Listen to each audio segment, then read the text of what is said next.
finally reached Puttaparthi at 8 p.m. and discovered that just an hour earlier, that is, at 7 p.m., Baba had arrived at Puttaparthi. At the time, summer training classes were about to commence at Brindavan in Bangalore. In spite of that, no one knew why Baba had suddenly returned to Puttaparthi. When devotees inquired on this point, Baba explained, students who would be arriving at Brindavan for the summer classes have to be fed. I have come here to collect rice and take it to Brindavan.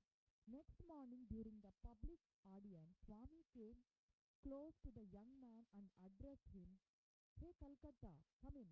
In the interview room, Baba referred to the accusation against him in his office and told him not to get upset about it. He encouraged him and dissuaded him from putting an end to his life.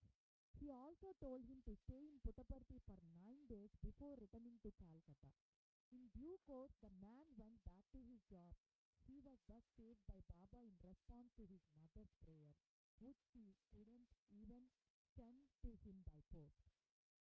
His boundless compassion. Bhagawan Sri Satya Sai was once traveling by car from Bangalore to Puttaparthi. One of his students was driving the vehicle. Other cars with groups of devotees were following Swami's car. The ground was stony and rough, the terrain hilly, desolate and silent. A long cobra was crossing the path. The student driver of Baba's car noticed it from a distance. He could not, however, make up his mind whether to stop the car to save the cobra or to run over it. He looked back in the rear seat of the car and found Swami in Yoga Mudra, deep contemplation. He thought, Swami is fast asleep. If the car were to be suddenly brought to a halt, his sleep would be disturbed. Therefore, he sped forward and ran over the cobra. After arriving at Prashanti Nilayam, the student alighted from the driver's seat, ran and opened the rear door for Swami. Swami got down and proceeded towards the veranda of his residence. The student was intrigued to find a white smear of mud like a broad strip on the back of Swami's robe. He said, Swami, your garments are soiled on the back. Swami's reply was, a little while ago, I had to go below the car's tire in order to save that poor cobra. Om Sri Satyasai Parabrahmane Namaha Shanti Shanti Shanti. Swarupa Namaha. Past is past. It can't be recalled. Future, you are not sure of. The given moment is now, present. The present is omnipresent. Baba. Several years ago, a lady called Sakama lived in Prashanti Nilayam. One day she questioned Baba. Swami, in the battlefield of Kurukshetra, the Kauravas ranged enormous forces, fully armed and ready to fight. In such a situation, how was it possible for Bhagavan Sri Krishna to recite to Arjuna the Bhagavad Gita consisting of as many as 700 slokas? As Sri Krishna took his own time and Arjuna ignoring the enemy's threats, how did the enemy keep quiet? Swami did not answer her question there and then. That evening, Swami, along with several of his devotees, went as usual to spend time in the sands of the river Chitravati. The devotees sat around Swami. Sakama too was among them. Swami thrust his hand into the sand and, as a curious devotee, watched the wide open eyes slowly pulled out at a foot long, gleaming white ivory figure. It showed Lord Sri Krishna sitting on a chariot and exhausting Arjuna, extorting Arjuna and Gita. Uh, yeah, with Gita. The imagine was extraordinarily minute in detail as the execute craftsman. Sakama, in particular, was staring as it with open mouth wonder. Swami explained, how many days will ordinary mortals take to carve this beautiful ivory image? How many hands will be required to accomplish this intricate carving? How many artists would be required to make the initial design? And to prepare detailed plans. Did you see how it was materialized in all splendor just in a thrice? The moment Swami wills, it will be. If God has the will, you have, He can dominate time and control it. And would you, what would take several months for a man, he is abridged into just a moment. It in like manner, it is possible to elongate time with by divine will. On the day I gave Gita to Arjun in the battlefield, I created in his mind all the time needed. I also abridged it a few moments for the rest of the troop to the fields. Time in the width, the complete control of Satya Sai, came, he can abridge it and along it is divine will. As he abridges the time, here is the instance where a period of several years was abridged by Swami into just an hour. There was a Christian student in Colombo, Sri Lanka. He came to India for college education and got enrolled himself in a Madras Christian college, Madras, Chennai. One day he went to Ramakrishna Mission. He was very much attracted by the image of goddess Kali, which Sri Ramakrishna Paramahamsa had worshipped. He gradually he became a devotee of goddess Kali. He received in, invitations. He would meditate deep and long on the Devi mantra. Eventually, he reached a stage where he would remain for hours and hours in samadhi, spiritual trance, a state in which the meditative suspends connection between body and soul. Afterwards, uh, he even converted to Hinduism and took to sannyasa. Sometimes later, he traveled to Colombo to visit his mother. The poor lady mourned his grief and on seeing her darling son in the grab of Hindu sannyasi. She knew that her son would never think of marriage and reconciled herself to it. But she very much desired her son at least to give up a Hindu monk dress and adopt that Christian as a Christian father. The son declined to do so. He gave up his mother, he gave up his mother as well as possessions and returned to India and said in due course reached Puttaparthi. Swami invited him into the interview room. As hours passed, Swami, there was a loud cry from inside the room. Oh, mother! This was so loud that everyone gathered in the veranda could hear it. A little later, Swami opened the door of the room and out walked the Shakti devotee bathed from top to toe in holy vibhuti. What has transpired inside the interview room? It seems that after admitting him into the room, Swami materialized a big forest and directed the man to walk into it. The sannyasi just walked and walked and walked endlessly without stopping for rest. As he walked on amongst the huge trees for several days, he covered miles and miles and walked for decades and decades. Then suddenly Swami ordered, "Stop!" He turned and he looked behind. Sannyasi stopped, turned round, and stopped transfixed. What did he see? The same goddess Kali, whom he had so ardently worshipped even since childhood, was standing right in front of him in all splendors. For several years, this sannyasi had been wishing that he should remove himself to remote forest and spend long years there in meditation. Swami fulfilled the deep urge within the span of an hour. He had been desiring to perform penance for many, many years, but Swami abridged that also to less than 1 hour. In addition, Bhagawan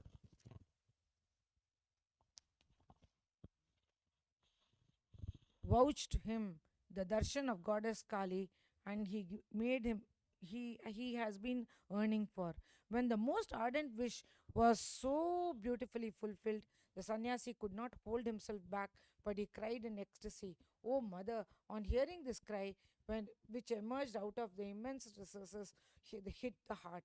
Bhagavan responded in melodious voice, my dear man, there is no need to instance penance in Kali Yuga. In Kali Yuga, it is sufficient if you remember your favorite deity's name and instantly instone it mentally.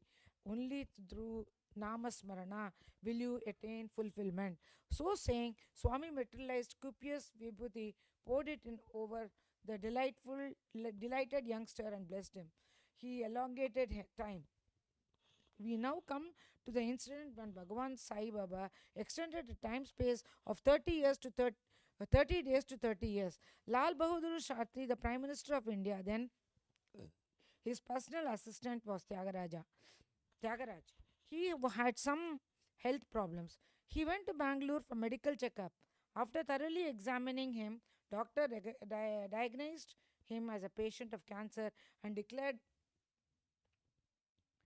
his life expectancy to just 3 months. They also told him, Sir, if you do not mind, have a suggestion. There is only one remedy for your disease, and that is to pray to the lotus feet of Bhagavan Sri Satya Sai Baba and request him to save you. There is no other way. Dr. S. Bhagavatam, Baba's devotee, is presently right here in this hospital. Swami is coming here tomorrow to visit him. You will avail of this excellent opportunity. But Tyagaraja declined his advice. He added, I am personal assistant of the Prime Minister of India. I do not need to fall into the feet of any Baba. I can afford to get proper medical treatment anywhere. He followed this very own counsel and went here and there for medical help. After 2 months, he returned to the same hospital and got himself examined once more. Sure enough, doctors declined that he would live only for 1 month or so. Tyagaraja was now in a desperate hurry to reach Puttaparthi. He waited for darshan. Swami approached him and said, Cancer? Poor Tyagaraja burst into tears and fell into the lotus feet of Swami. Swami materialized Vibhuti, placed it in his hand, and told him, Eat. This does not this was done for 3 consecutive days. The third day, Bhagavan Sri Satya Sai said, Cancer is cancelled. Needless to add, subsequent medical tests confirmed no traces of cancer on Tyagaraja. This incident happened 30 years ago. Tyagaraja served in the office of Sanatana Sarathi in Prashanti Nilayam until recently. Presently, he is doing service in the canteen in Prashanti Nilayam, savoring the unbounded benevolence of Swami. The extraordinary case of Tyagaraja denotes Bhagavan's divine power of elongating a 30 days period to a long span of 30 years. Time, Kala, is totally in Bhagavan's control and command. That is why in the Satya Sai Ashtotra Sahasranamavali, the 1008 attributes, the names of which he is worshipped ritualistically, we find him addressed as Kalaya Namaha, Kala Kalaya Namaha, Kalanta Kantaya Namaha, Kala Swarupaya Namaha. Salutations to him who is time, who regulates time, who destroys time, who is the very embodiment of time. Time and space bind, not me. Baba was once on the visit to Venkatagiri. He was about to return to Puttaparthi. An old lady, ordinary resident of Prashanti Nilayam, what was at that time in her native village by the name Vayalpadu, situated in the Venkatagiri Puttaparthi road. So she thought we would pray to Swami to break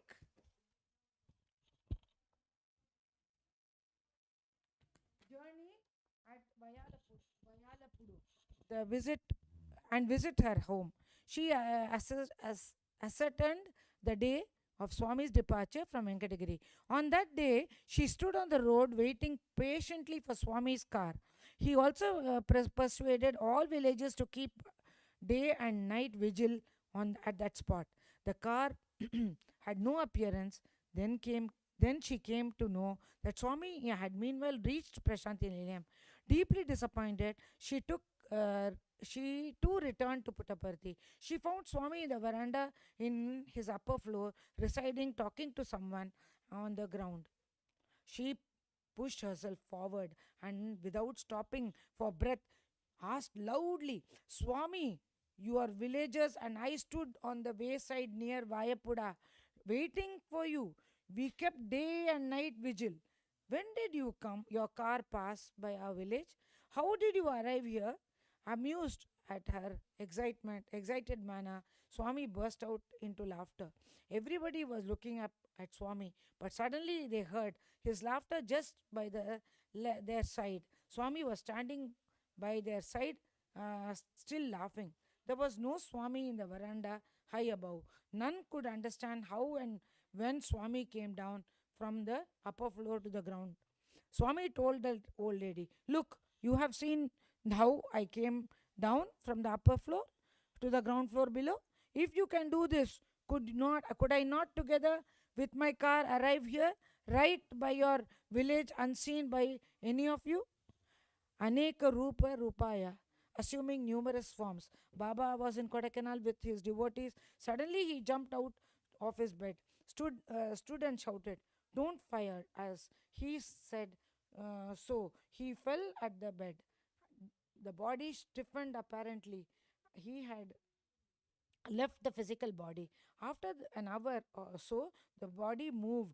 Baba opened his eyes, dictated as addressed in Bhopal, and directed that he express telegram to be sent there stating, Don't worry. Um, the revolver is with me, Baba. Swami Sachinanda pleaded. Swami post office staff will not accept the telegram if we mention the word revolver in the message. If we can change it to instrument, they will not be the instrument. They will not object. Swami agreed, and the modified telegram was duly dispatched. But the devotees could not make head nor tail of the mysterious incident. A letter arrived from Bhopal 4 days later. Baba gave it to the devotees. On reading it, they were filled with surprise as well as happiness. What had extended exactly happened?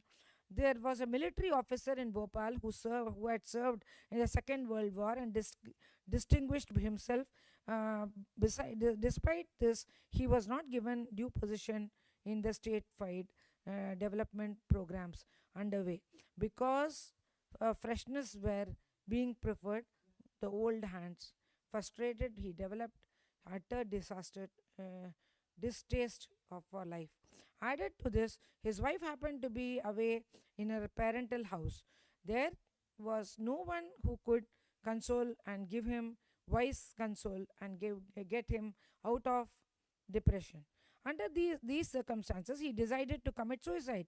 He test fired his revolver to see whether it was functioning all right. It performed well. He readied to kill himself, readied to kill himself with the second shot, but he was about to press the trigger. There in far off Kodaikanal, Swami suddenly shouted, Don't fire! But the previous moment in Bhopal, the door of the officer's room suddenly flew open. Suddenly, at the door was a bosom friend, an old colleague mate. He did not come along. He did not come alone. His wife too was with him. Behind them was a porter who was carrying their luggage. As soon as the officer saw, he ran into the inner room, hid the revolver somewhere, and came out smiling to welcome the guest. The guest, amused with his old friend officer with cheerful conversation, he recalled several happy events in their college life. He revived pleasant memories of the carefree company they shared with while in college long years back. He was quite vocal and entertaining. The lady also joined in and added to their joviality. The warmth of the friendliness of the visitors soon drove away the officer's misery and restored his mental equanimity. The visitors soon noticed that the officer's wife was away, so they said that they wished to go to the other friend's house. They also incidentally mentioned that another friend's house they were planning to proceed. The officer tried to persuade them to stay on, but they excused themselves, promising to come and stay on their next visit to Bhopal. They took leave of the officer. The officer now searched for the revolver hurriedly, hidden a little while ago. It was not found, despite a thorough search. Suddenly he remembered Satya Sai Baba. Sometimes back, he had gone to Puttaparthi and had Swami's darshan. His wife was a devout follower of Baba, so he concluded that that was Baba's Leela. Locking up his house, he went in search of his college fellow at the address given to him. But he was told that no visitor had come there. He just returned to his home and express telegram from Kodaikanal arrived. It read, "Don't worry, the instrument is with me, Baba." On reading it, the officer was overcome with remorse. Express To express his gratitude, he wrote a detailed letter to Bhagawan. It is through that letter that Baba's devotee also learned about the full details of the incident.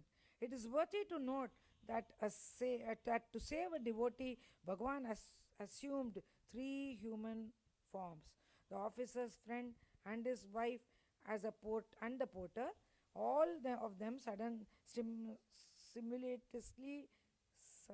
simultaneously at the same spot and at the same time. What makes it an extraordinary event with profound significance, it also establishes yet again that time and under Swami's control. This is the meaning of the Vedic diction.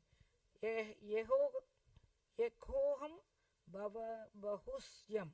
The one willed to manifest into many. The incomprehensible. It happened around 1988. There was about 1,400 students in the hostel of Swami's College in Brindavan, the Whitefield in Bangalore, Bombay. Bhagawan Baba, Sri Satya Sai Baba, visited the hostel one night. The delighted students respectfully stood in the presence. Suddenly, electricity went off. In the darkness, Swami moved quietly towards a boy and whispered to him in his ears, "Atul, I will give you something. Hold your hand." The boy extended his open hand and Swami placed a laddu on it. He further whispered to the boy, "Don't show it to anybody. Put your hands behind you." Suddenly, electricity was restored. Bulbs came back to life. Atul looked around. Surprisingly, all the 1,400 boys assembled there were keeping their hands behind them. Everyone had a laddu in their hand, in his hand. That is Swami. We get astonished in the amazing leelas. One reasoning power abandons us, tongue fails to us, mind refuses to function. Nothing can be understood. How can we comment upon, much less explain, such displays of Swami's divine sport? That is why it is said, "Yato vachu nirvantanteye aprameya aprapya manasa saha." The meaning that universal absolute cannot be reached on comprehended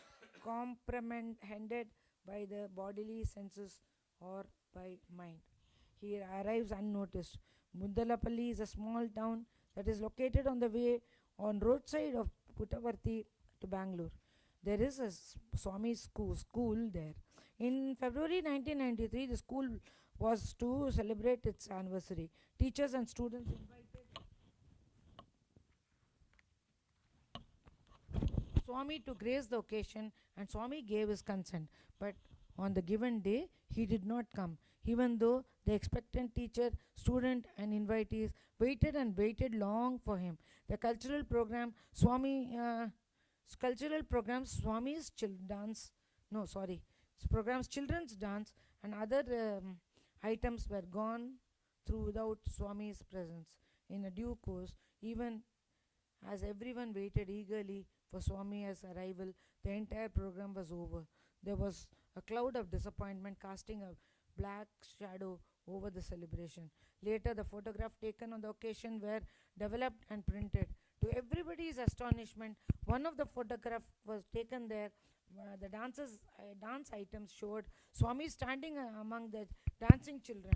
Not only that, Swami was seen in that picture not at a single place but at five different places, wearing a different dress at each place. One of the spectaculars on that day was Dr. Bhatia, director of the blood bank in the super specialty hospital in Puttaparthi. He took those photographs with him to Puttaparthi and showed them to Swami. Swami smiled and said with a twinkle of the eye, "It is trick photography." Dr. Bhatia protested, "No, Swami, this is Swami's divine Leela. Kindly autograph this photograph." Swami showered sweet smiles as his autographed and he autographed it with love Baba, as as if authentically the picture he is beyond doubt. Bahu Rupa Dhari, one who assumes many a shape and form. Sometimes it is simultaneously. Om Shri Satya Sai Parabrahmane Nama. Om Shanti Shanti Shanti. End of chapter 10. Sai Ram.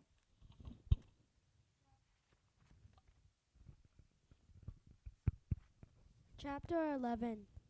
Loving Mother Sai. Chapter 11. Loving Mother Sai. Love is my form, truth is my breath, bliss is my food. My life is my message, expansion is my life. No region for love, no season for love, no birth and no death. Baba.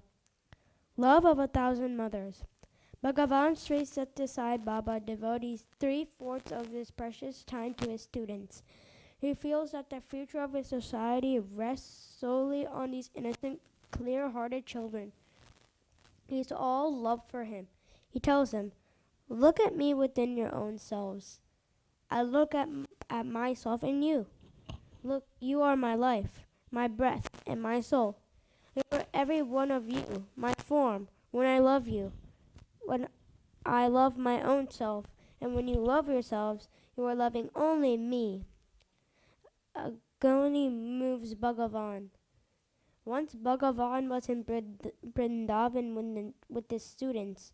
He said, "When I'm here, when you're distracted and you're not studying properly, if I go away to Puttaparthi, you'll not devote yourselves to studies. I'm leaving for Puttaparthi at 8:30 a.m. tomorrow." The students touched his feet and prayed, "Swami, please, Swami, stay here. We will study well."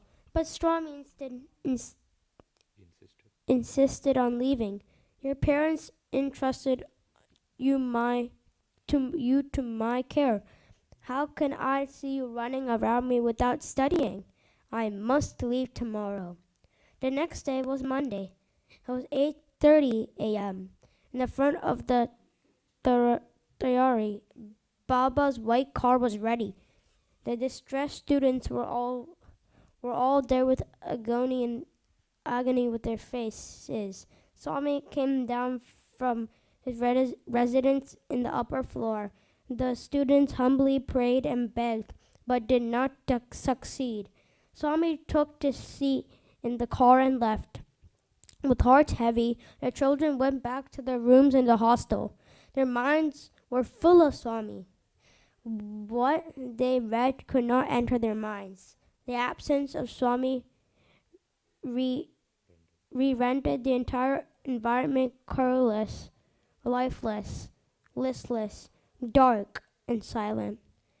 Every student quietly kept to his own room, no word. No greeting, no conversation, no pleasure, nothing but gloom. Barely 15 minutes passed when a suddenly student shouted, Swami's back! Swami's back! The rest of the students thought he was perhaps in seclusion, but more than he must have imagined a car arriving. A few curious fellows peeped out of their windows. There, Swami's car was really entering Ashram's presence. A couple of students indeed running behind it. That was enough. All of the students ran like deer on wings. By the time Swami alighted from his vehicle, they stood around it. Surprise on one side and delight on the other were choking them. As Swami entered and went up the staircase, students were mutely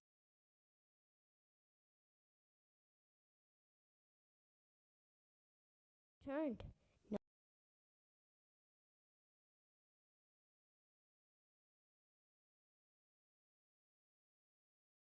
disturbance. Everything gets upset. In the midst of all the chaos, I forgot to take the keys, so I came back to take them. What is this? Can Swami forgot keys? Hearts of the children were full of emotion and immeasurable happiness. Not a single eye remained dry. Silence ruled everywhere. But then they feared that Swami might get hold of his keys after all and go away. One student hesitantly asked, Swami, shall we put things back in the car? Pretending to show anger, which everyone could see was not there. Swami said, No, I will leave in the evening. But the students, clever as they were, did not fail to see the bubbling smile behind Swami's show of anger. They all cried with one voice, Swami, Swami, please stay here, Swami.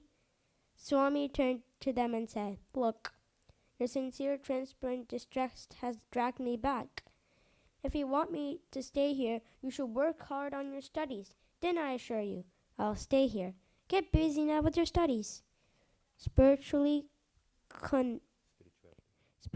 spirituality connotes agonizing from God, intense yearning for God, and undergoing suffering and distress in the quest of God. They are essential features of spirituality. The Flower of Love. Once Swami paid a visit to Dharmakshetra in Mumbai. Teachers and students of Bal Vikas there made excellent arrangements to welcome him. Students sat in orderly rows, each of them holding a rose to be offered to Swami. Their faces were glowing in happy anticipation. There was there was a small child among them. He was too young to be admitted to Bal Vikas organization. He was nevertheless attending classes along with other members. He also learned several slokas by heart. As he was too young to be seated in the front row, the teacher made him sit in the rear row. He was also not given a rose to hold. The little one's pain at being discriminated showed in the morose face. As he was seen to present a flower to Swami just like others, he requested, as he was keen to present a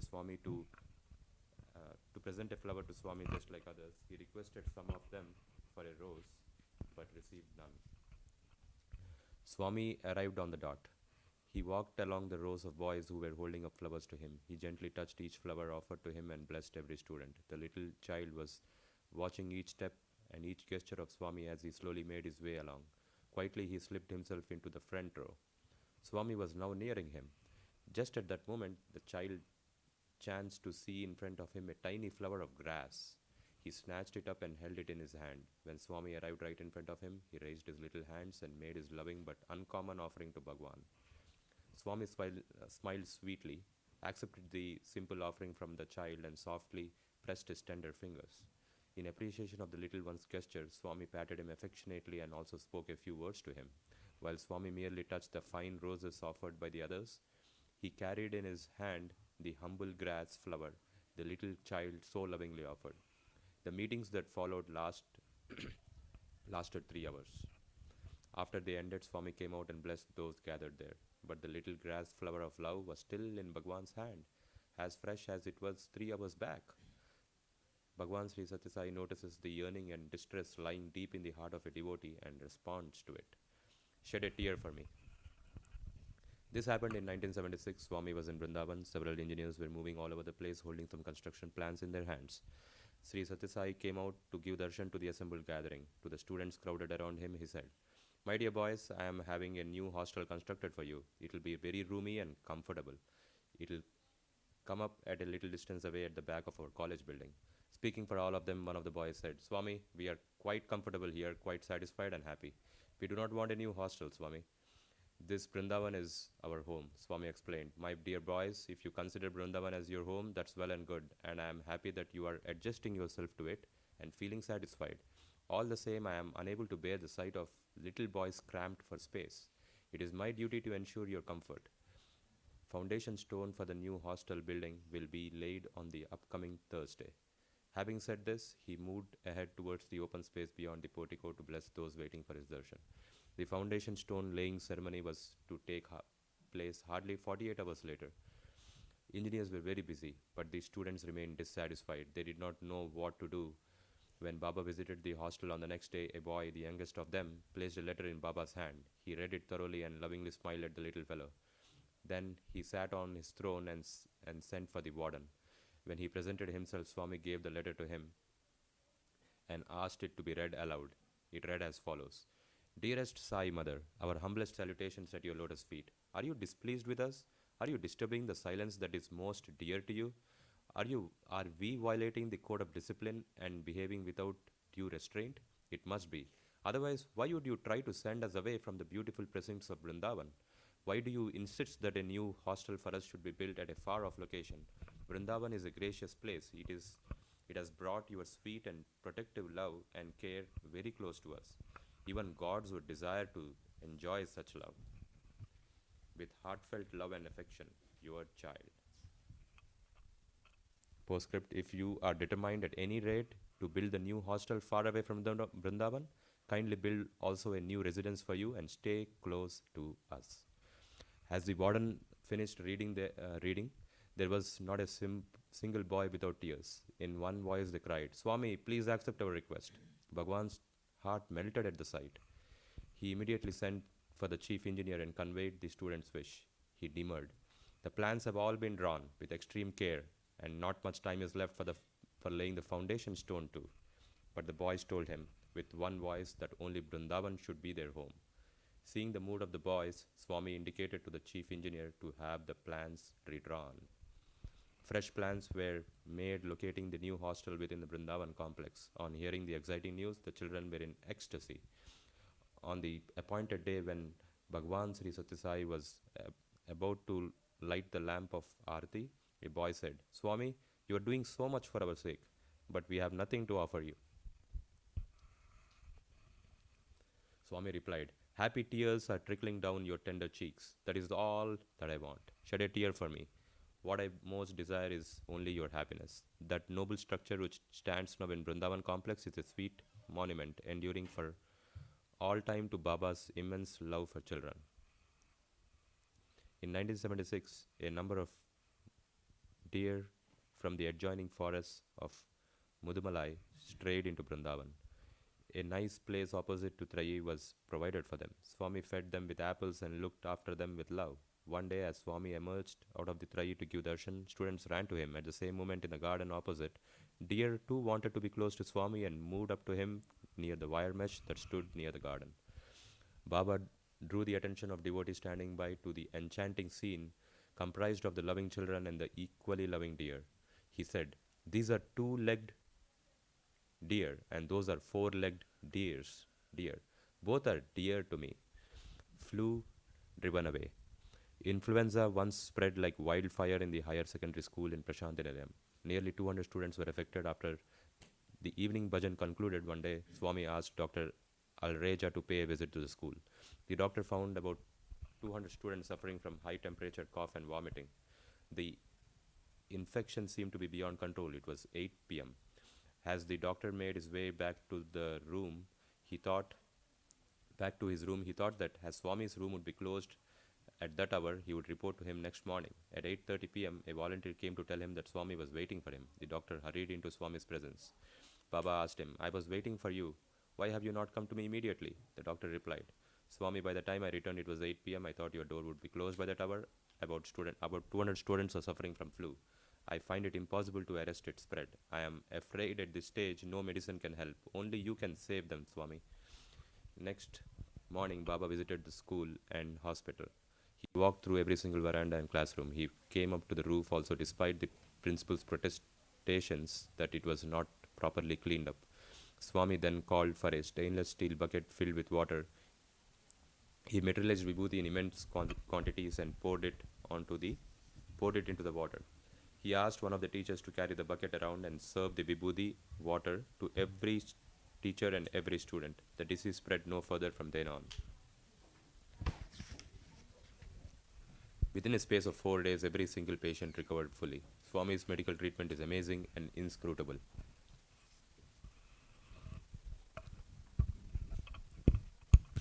Supremacy of spiritual learning. What should we pray for God for? Not for worldly wealth and enjoyment, not for material things and property, but for God Himself. Every blessing comes by itself in the wake of God. The learning that makes man yearn for God is known as spiritual learning. Swami once described how Mother Yasoda went to the prankster child Krishna Yasoda. He said, held to the lump of butter in one hand, how she showed to the Krishna of the view and sitting to him. She kept the other hand behind her back holding a stick. When the little child drew near for butter, she would grasp him and deal a couple of strokes with the stick. That was her way of putting her errant child straight. Bhagawan Sri Satyasai reached for us exactly the same way. Worldly learning is open hand, but holds spiritual learning on the other hitting hand. Boys and girls come eagerly seeking the admission to his educational institutions, colleges, and university. Swami receives them and imparts spiritual learning along with the worldly learning. Even an ordinary individual is gradually proceed and refined as manner. Man becomes the truly wise in the course of time. Swami indescribable makes love it possible. In Baba's seats of learning, children are educated from kindergarten level to postgraduate, a level absolutely free of charge. MBA, MFM, MTech. Computers course have also been introduced in the Sri Sathya Sai Institute of Higher Learning, a deemed university. These are in addition to normal courses at the bachelor's level in arts, science, and commerce, and master's level in art and science. Facilities are available for doctoral studies as well. A number of big, neat, roomy, airy buildings have been built. A state-of-the-art planetarium costs crores for rupees has been installed. In November 2001, a new music college was also opened in the university campus. These are all tokens of Baba's boundless love for children. Side by side, these symbols of worldly learning, Baba ensures the students receiving spiritual learning too. My children are my entire property.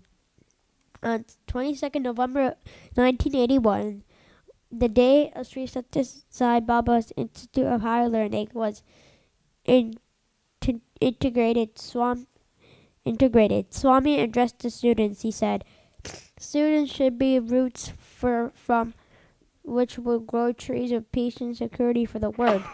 My purpose is to water those roots. I'm dedicating myself as in every way to students, having an immense faith in them. You ask what property Sai Baba holds in his name. You would be told, oh, he has so many buildings, so much land, and so on. All those possessions amount to nothing. My sole property is nothing but my children. These are many who are unable to understand the simple truth. Such unfortunate persons who cannot imagine even a single mother's love, or they can't even gauge the love of 1,000 mothers. The most sublime quality of Sri Sathya Sai is a limitless patience, he said.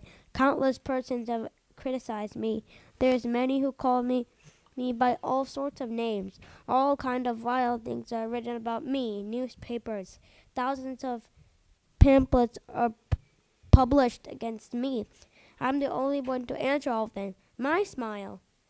These are good but vicious reactions and disciplined by God. Stones are hurled at the fruit-bearing trees. Some people are envious and intolerant by nature. As more and more Satyasai organizations blossom and more Satyasai universities grow, their jealousy too grows by leaps and bounds. They fabricate more false stories, accusations, and gossip. Even children are dragged to these malicious activities. Paramara Swarupa, O embodiments of supreme divinity. What to say with all these small-minded persons? Even the whole world unites against me. Me, no harm comes to me. My heart is always pure. I have no selfish ends. I have nothing of my own. This is my truth. This is my truth. Only criminals are the best with fear. Why should I lie in doing no wrong? Be afraid. Whatever I do is the welfare of the world. Jagat Kalyan, not for myself. I am aware of this irresistible truth. Hence of I ever in bliss, the unbroken bliss. Frolicsome God. In 1983, the students of Satsai College arranged a science exhibition in the Kalyana Mandapam, that is wedding hall in Brindavan. Sri Govind Narayan, then governor of Karnataka, was visiting Brindavan for Swami's darshan. Baba brought him along to see the exhibition. On show were several models, scientific devices and artifacts made by students. One of the items was a piece of alarm equipment. A ray of light proceeds from one end to the other, and if a hand is placed in between them, an alarm rings. As Swami went around, reached the equipment, the student who had devised it told him, "Swami, please put your hand here and the alarm rings."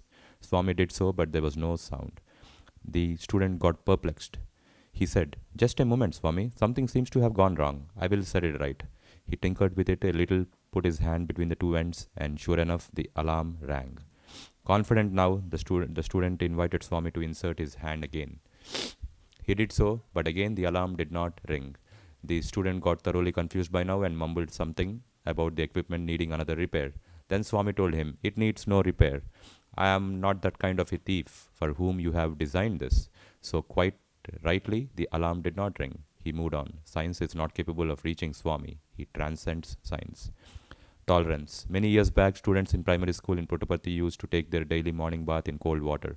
Swami felt sad and thought, parents of these tender little children left left them in my presence because of their immense trust in me. My poor fellows, they have cold water to bath in every day. That thought soon led to the provision of solar heaters which heat water using sun rays. In no time, they were installed in the hostel.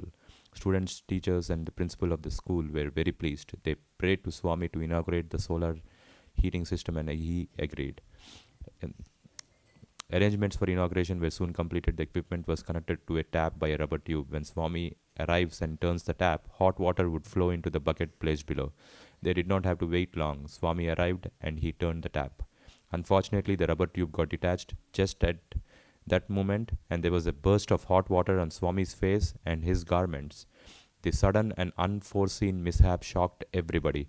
There was embarrassed silence all around. Not a hand moved to correct the situation as the onlookers stood petrified. Swami understood their misery. He laughed around to break the spell and said, "Look, the inaugural bath has been taken by me." Swami's laughter and pleasant remarks brought relief to everyone.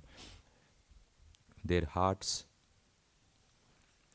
began light and they could breathe easily. Everyone joined in Swami's laughter. Baba is ever merciful. He knows no anger. He knows no anger. My life is my message, he says. It is the message of love, compassion, and mercy. There is no place for anger. Benefit from closeness to Baba. Once Swami was in Kodaikanal. Sitting in his room, he was looking out at the crowds waiting outside for darshan. Several students were sitting at his feet around him. Swami told them, "Do you realize how fortunate you are? Thousands are waiting outside for me. Here you are enjoying the privilege of serving at my feet, but you do not know how fortunate and lucky you are. I am giving you this opportunity so that you will be close to me. If I feel like it, I can walk across the sky from one side of to the other. If only I did that, the whole world would be at my feet. Several lakhs of devotees would swarm me, but at that time, not one of you would have the opportunity of being so close to me. Armed guards would always surround me for my protection. I assure you, those days are not far off. Believe me, a day will come when you will barely be able to spot my tiny red flash of my robes from a long distance. That too with a great effort. You will realize Swami's glory when I walk across the sky from one end to the other. So, as of now, try to derive benefit from every single moment of your closeness to Swami." On one occasion, a program of sports was organized in the Hillview Stadium. Inaugurating the games, Swami released two white pigeons. As the game was underway, Swami and some distinguished guests watched from a dais. After some time, they noticed some pigeons, earlier released, flying in the sky across the dais. Swami observed, "Look at those birds. They have been with us for a long time. Therefore, they have become incapable of adjusting themselves to the outside world, although they have been set free." No doubt, Swami was then referring only to those two pigeons, but what he said then applies to all his dear students and devotees. Om Sri Satya Sai Parabrahmane Namaha. Shanti Shanti. End of chapter 11. Shanti Shanti Shanti.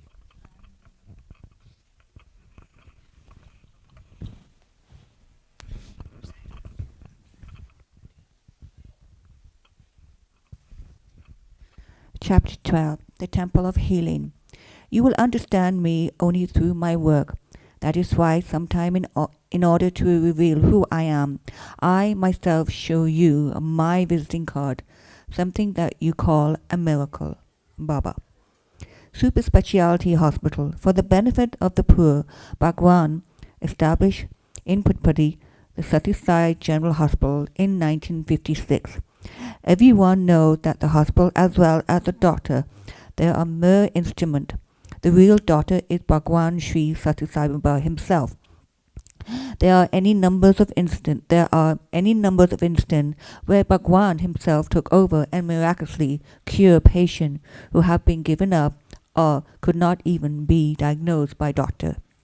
Then Bhagawan will that a super speciality hospital be established where treatment costs several lakhs of rupees elsewhere would be given free of charge, and the hospital would become another wonder of the world. The divine will fructifies in no time. On the 22nd of November 1990, Bhagawan Sri Sati Sai Baba laid the foundation stone and proclaimed that exactly 1 year later, on 22nd of November 1991, the hospital would be inaugurated. The super speciality hospital was designed by an intimate architect, Dr. Keith Quitlow, director of the Prince of Wales Institution of Architecture in London. On the suggestion of Sri Isaac Tigret, he came to Prashanti Nilayam and had Swami Darshan. Swami granted interview to him, during which he explains to the architect the intricacy of designing the proposed hospital. Elaborating what he had visualized, Bhagawan pointed out the Vastu, which is the Hindu sign of architecture, planetary and astrology aspect that needed to be considered. The engineer was astounded at the depth and extent of Swami technical knowledge. He returned to London and set about drawing up a design according to Swami instruction. He was not successful. On the advice of a friend, he imagined himself to be a mere tool in Baba's hand. He surrendered himself totally to Baba's mercy. He prayed earnestly to Baba, and then he started to work afresh. He took a long piece of drawn paper from one end to the other in one single effort. He drew a sketch of the hospital.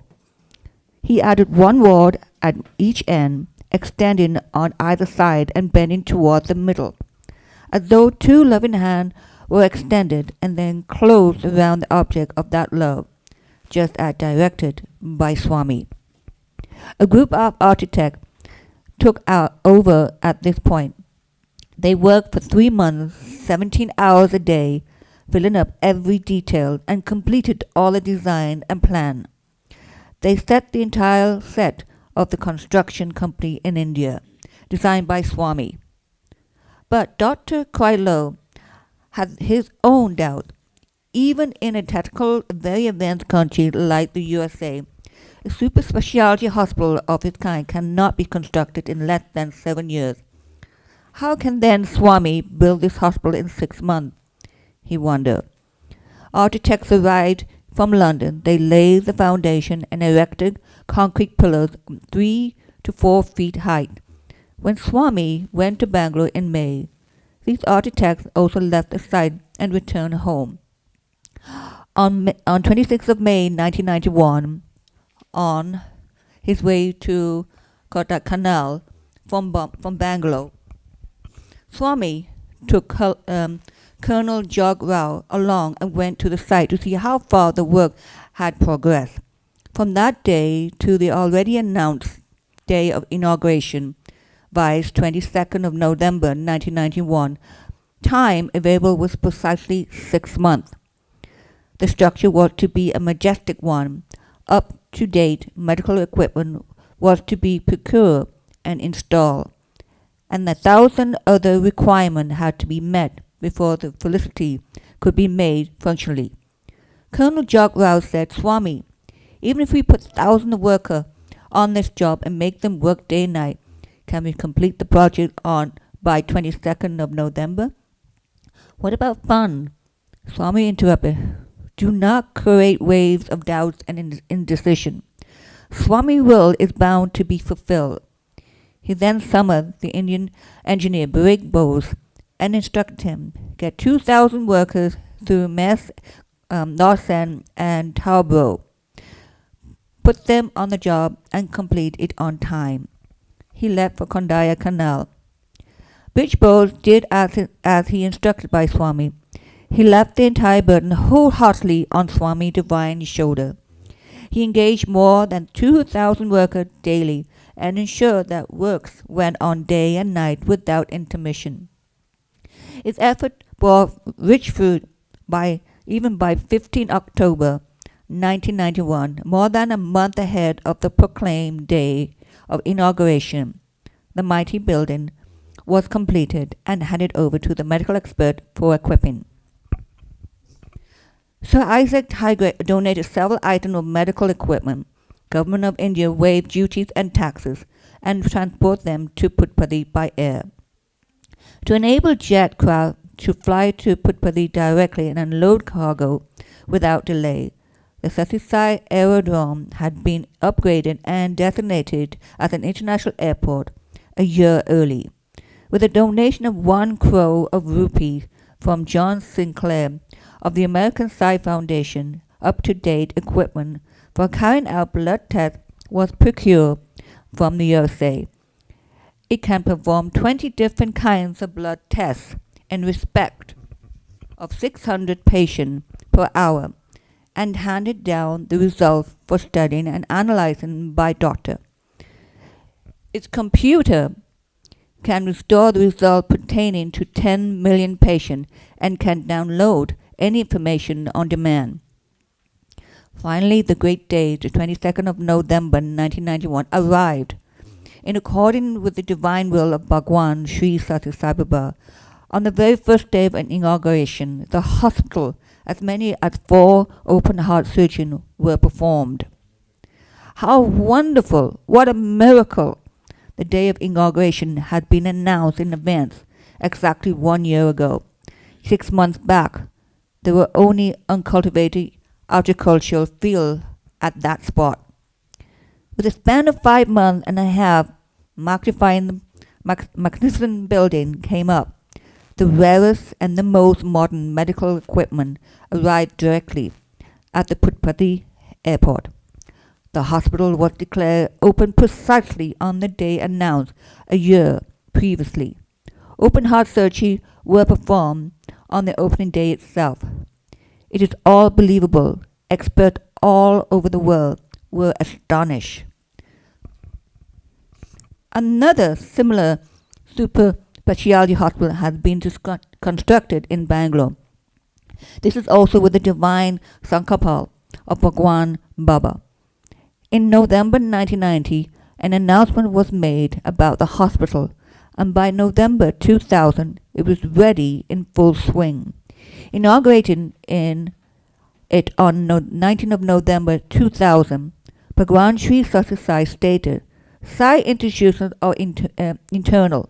They will serve the poor forever. One cannot be amazedly stared at Bhagwan Sri Sathya Sai Sankapal and how he executed. He once declared, my will is bound to be fulfilled. Even if the 14 world, the Chaturdasa Bhuvanam, comes together to oppose me, they cannot prevent whatever I will to do. Nobody has the capacity to comprehend my divine power. None of the gods, from Lord Brahma downward, can comprehend it. Even the 10th millionth part therefore of such beyond comprehension of the brainiest man. These sublime words of Bhagwan should be cherished by mankind. Potency of Prasadam.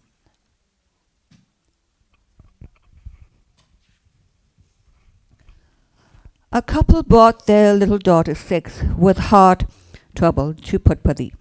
Doctor at the super specialty hospital found 2 or 3 holes in her heart. As the case was considered an emergency one, they decided to perform open heart surgery the very next morning.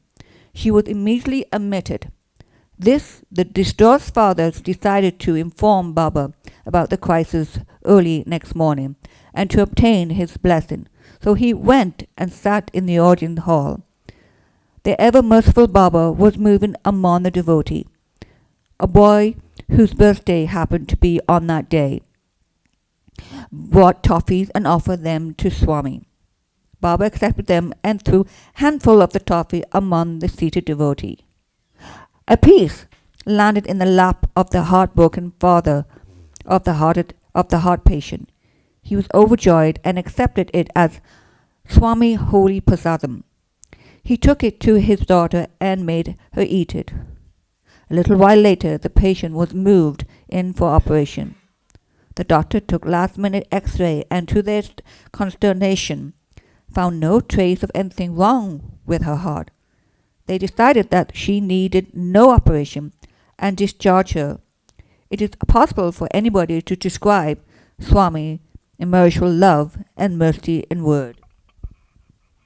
Who has performed the surgery? A man suffering from a number of ailments got his heart examined in the super specialty hospital. His condition was extremely distressing. Doctor felt that he was in no position to undergo the strain of surgical intervention, and refused to do anything. The patient began to pray furiously to Swami. He prayed to Bhagwan that he should somehow get the operation done and restore him to normal health.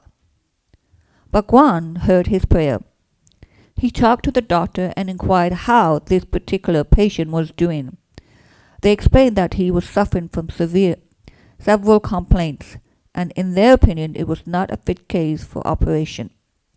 Swami said, "Go ahead and perform the operation. Nothing untoward will happen. I will oversee it." The operation was performed, and to the utter disbelief of doctor, it was successful. Some days later, Swami inquired about his health. The doctor informed him that the operation was very successful, that the patient was in an excellent condition. It is usually practiced at the super specialty hospital to take video film of operation performed in a complicated case.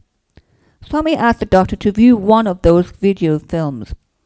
They were surprised when they did so. They found around the operation table Swami in several forms resembling each one of them. Relieved of their pride and ego, they realized that it was Swami, and Swami alone, who was performing the operation, and that they were only incidental, mere tool in his divine hand. With utter humility, they bowed to the lotus feet of Bhagawan. The super specialty hospital rapidly grew from strength to strength. It had departments of cardiology, cardiothoracic surgery, uronephrology, and ophthalmology. There is also a lithotripsy center specializing in breaking the stone in urinal tract with the use of high energy waves. In this hospital, all kinds of treatments, surgical operation, which elsewhere would cost lakhs of rupees, are done totally free of cost. It is acclaimed as one of the wonders of the world. Speaking about this hospital, Swami said, "Here, patients are ever cheerful. Their relatives are also happy and cheerful. Doctors smile as they serve the patient. Nurses cheerfully extended to their duty. The whole place is full of happiness." Sorry, I just have to read my glasses.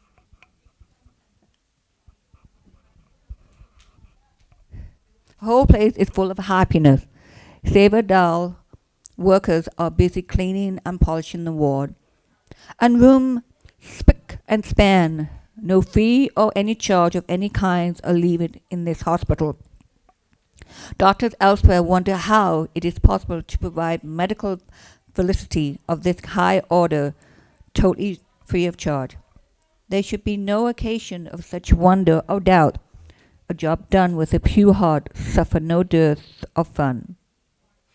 Why hospital if God is here? There are always inveterate doubters who question, what is the need of a hospital if God incarnate is right here to extend to every problem of the devotee? Bhagawan Sri Sati Sai referred to such doubt and said, some people might be questioning, Swami is capable of healing the sick by his mere will. Why then is needed a hospital of this size and intended paranodal? Let them think a little further. This one is not the only hospital of mine. Suppose there is a person in Chennai who runs a clinic or hospital. He treats handicapped children and heals them. His healing center too is mine. As a matter of fact, every single hospital, irrespective of where it stands, belongs to me. I'm overseeing them, every one of them. Why go so far? Those who pray to me from the bottom of their heart, seeking my help, irrespectively of who they are, for whatever place they pray, be it hospital or home or any other spot, irrespectively of the language in which they pray. All of them are mine. They belong to me. Do not confine me to the few acres of land around Prashanthi Nilayam. Whenever a person prays earnestly for Prashanthi, the spot from where the person prays will become a Prashanthi Nilayam. Remember another silent fact.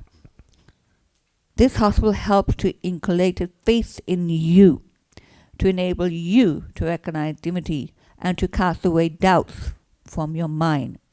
Besides healing the sick, a hospital serves another purpose too. Some people have blind faith in medicine and injection. It is my duty to provide medical help to such person also. Their faith in God and His mercy is not yet firm. A hospital definitely needed to help them too. To each a different treatment. A few years ago, Dr. Sitaramaya, one of the doctors in the hospital of Prashanthi Nilayam, was not keeping good health and was bedridden. Bhagwan Baba went to his room to inquire about his health. He sat by his side, cut an apple, and fed him with his own hand and left. Sri Kasturi was with Swami all the while. He thought, how blessed is this doctor. Even illness had brought him so much fortune. Swami himself walked into the room and inquired about him, cut fruit with his own hand, and fed him piece by piece. How much I wish I had fallen ill. Some time later, Sri Kasturi too fell ill with a pain in his backbone. He could hardly move. He hoped that Swami might visit him too. But Swami sent a word asking him to come to his room immediately. Pain or no pain. There was no question of disregarding Swami's summons. So Sri Kasturi made his way laboriously to Swami present.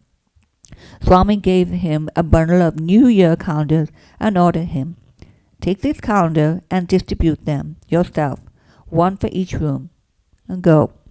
Without a mirror, Sri Kasturi picked up the bundle, went to every room on every floor of every building in Prashanthi Nilayam, and completed the distribution according to Swami's instruction.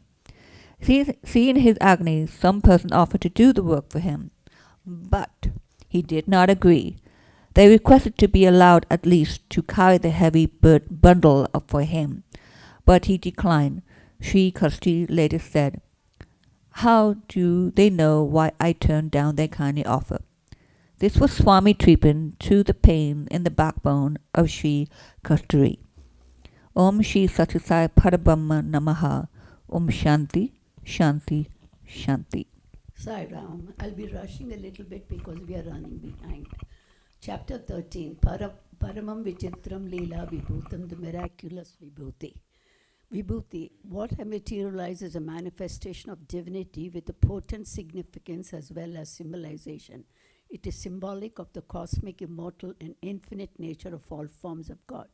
Atma, or the spirit, is what is left when everything worldly and transient has burnt away.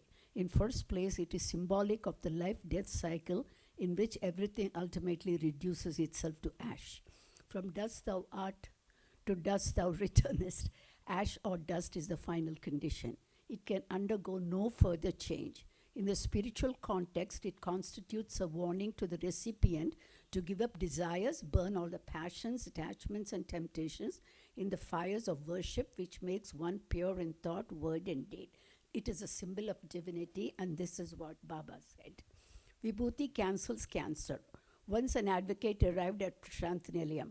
He was a chronic smoker. Cancer afflicted his throat. Doctors advised surgery along with radiation and chemotherapy. He desired to obtain Swami's permission before the commencement of the treatment. On arrival, the ever-merciful Baba Bhagawan invited him into the interview room, asking him to hold his palms together to form a bowl. He materialized and poured a large quantity of vibhuti into them and asked him to eat it all. It was dark in color and tasted like bitter gourd. Swami affectionately cajoled and persuaded and helped him to finish it. After the interview, the man walked out and went into the canteen for a cup of coffee. As he was at his eyes fell on a nearby pakodas, which is a savory disc which is crisply fried in oil. Unable to resist, he ate a plateful. Due to the pain in his throat, he had not been able to eat properly for a long time, despite his keen desire and strong taste for food.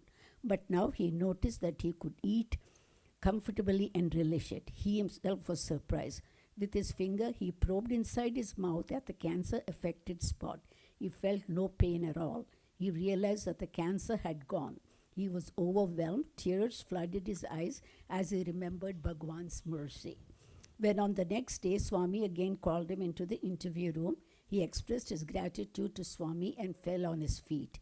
He told Swami that he was proficient in Sindhi and begged to be permitted to translate and publish the Sindhi edition of Sanatan Saradi.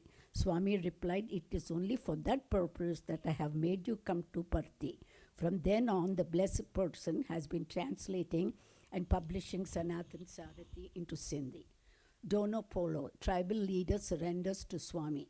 Before its reconstitution, the region now called Arunachal Pradesh was formerly a part of Assam. Most of its people are tribals. They were demanding a separate state for themselves and were carrying on guerrilla warfare against the government of Assam. The government made every effort to please them and win them over. It spent crores of rupees in their territory on development in programs, hospitals, roads, schools, and other facilities. Still, the tribals were not satisfied and continued with their separatist demand. In this situation, one of the tribal leaders fell ill with an undiagnosed disease. The government gave him plenty of medical assistance. It got medical tests carried out in reputable hospitals in Calcutta and New Delhi. Nothing helped. He was not able to eat anything at all. Whatever he used to eat, he would vomit. His friends and relatives lost all the hope. Sri Raja, Home Secretary in the state, had an idea that if the patient could be taken to the divine presence of Bhagawan Sai Baba, it might help. Permission was sought from the government of India. Ultimately, a group of 29 persons, including the ailing tribal leaders, set out in the name of All India Tour, that is Bharat Darshan, and reached Parthi.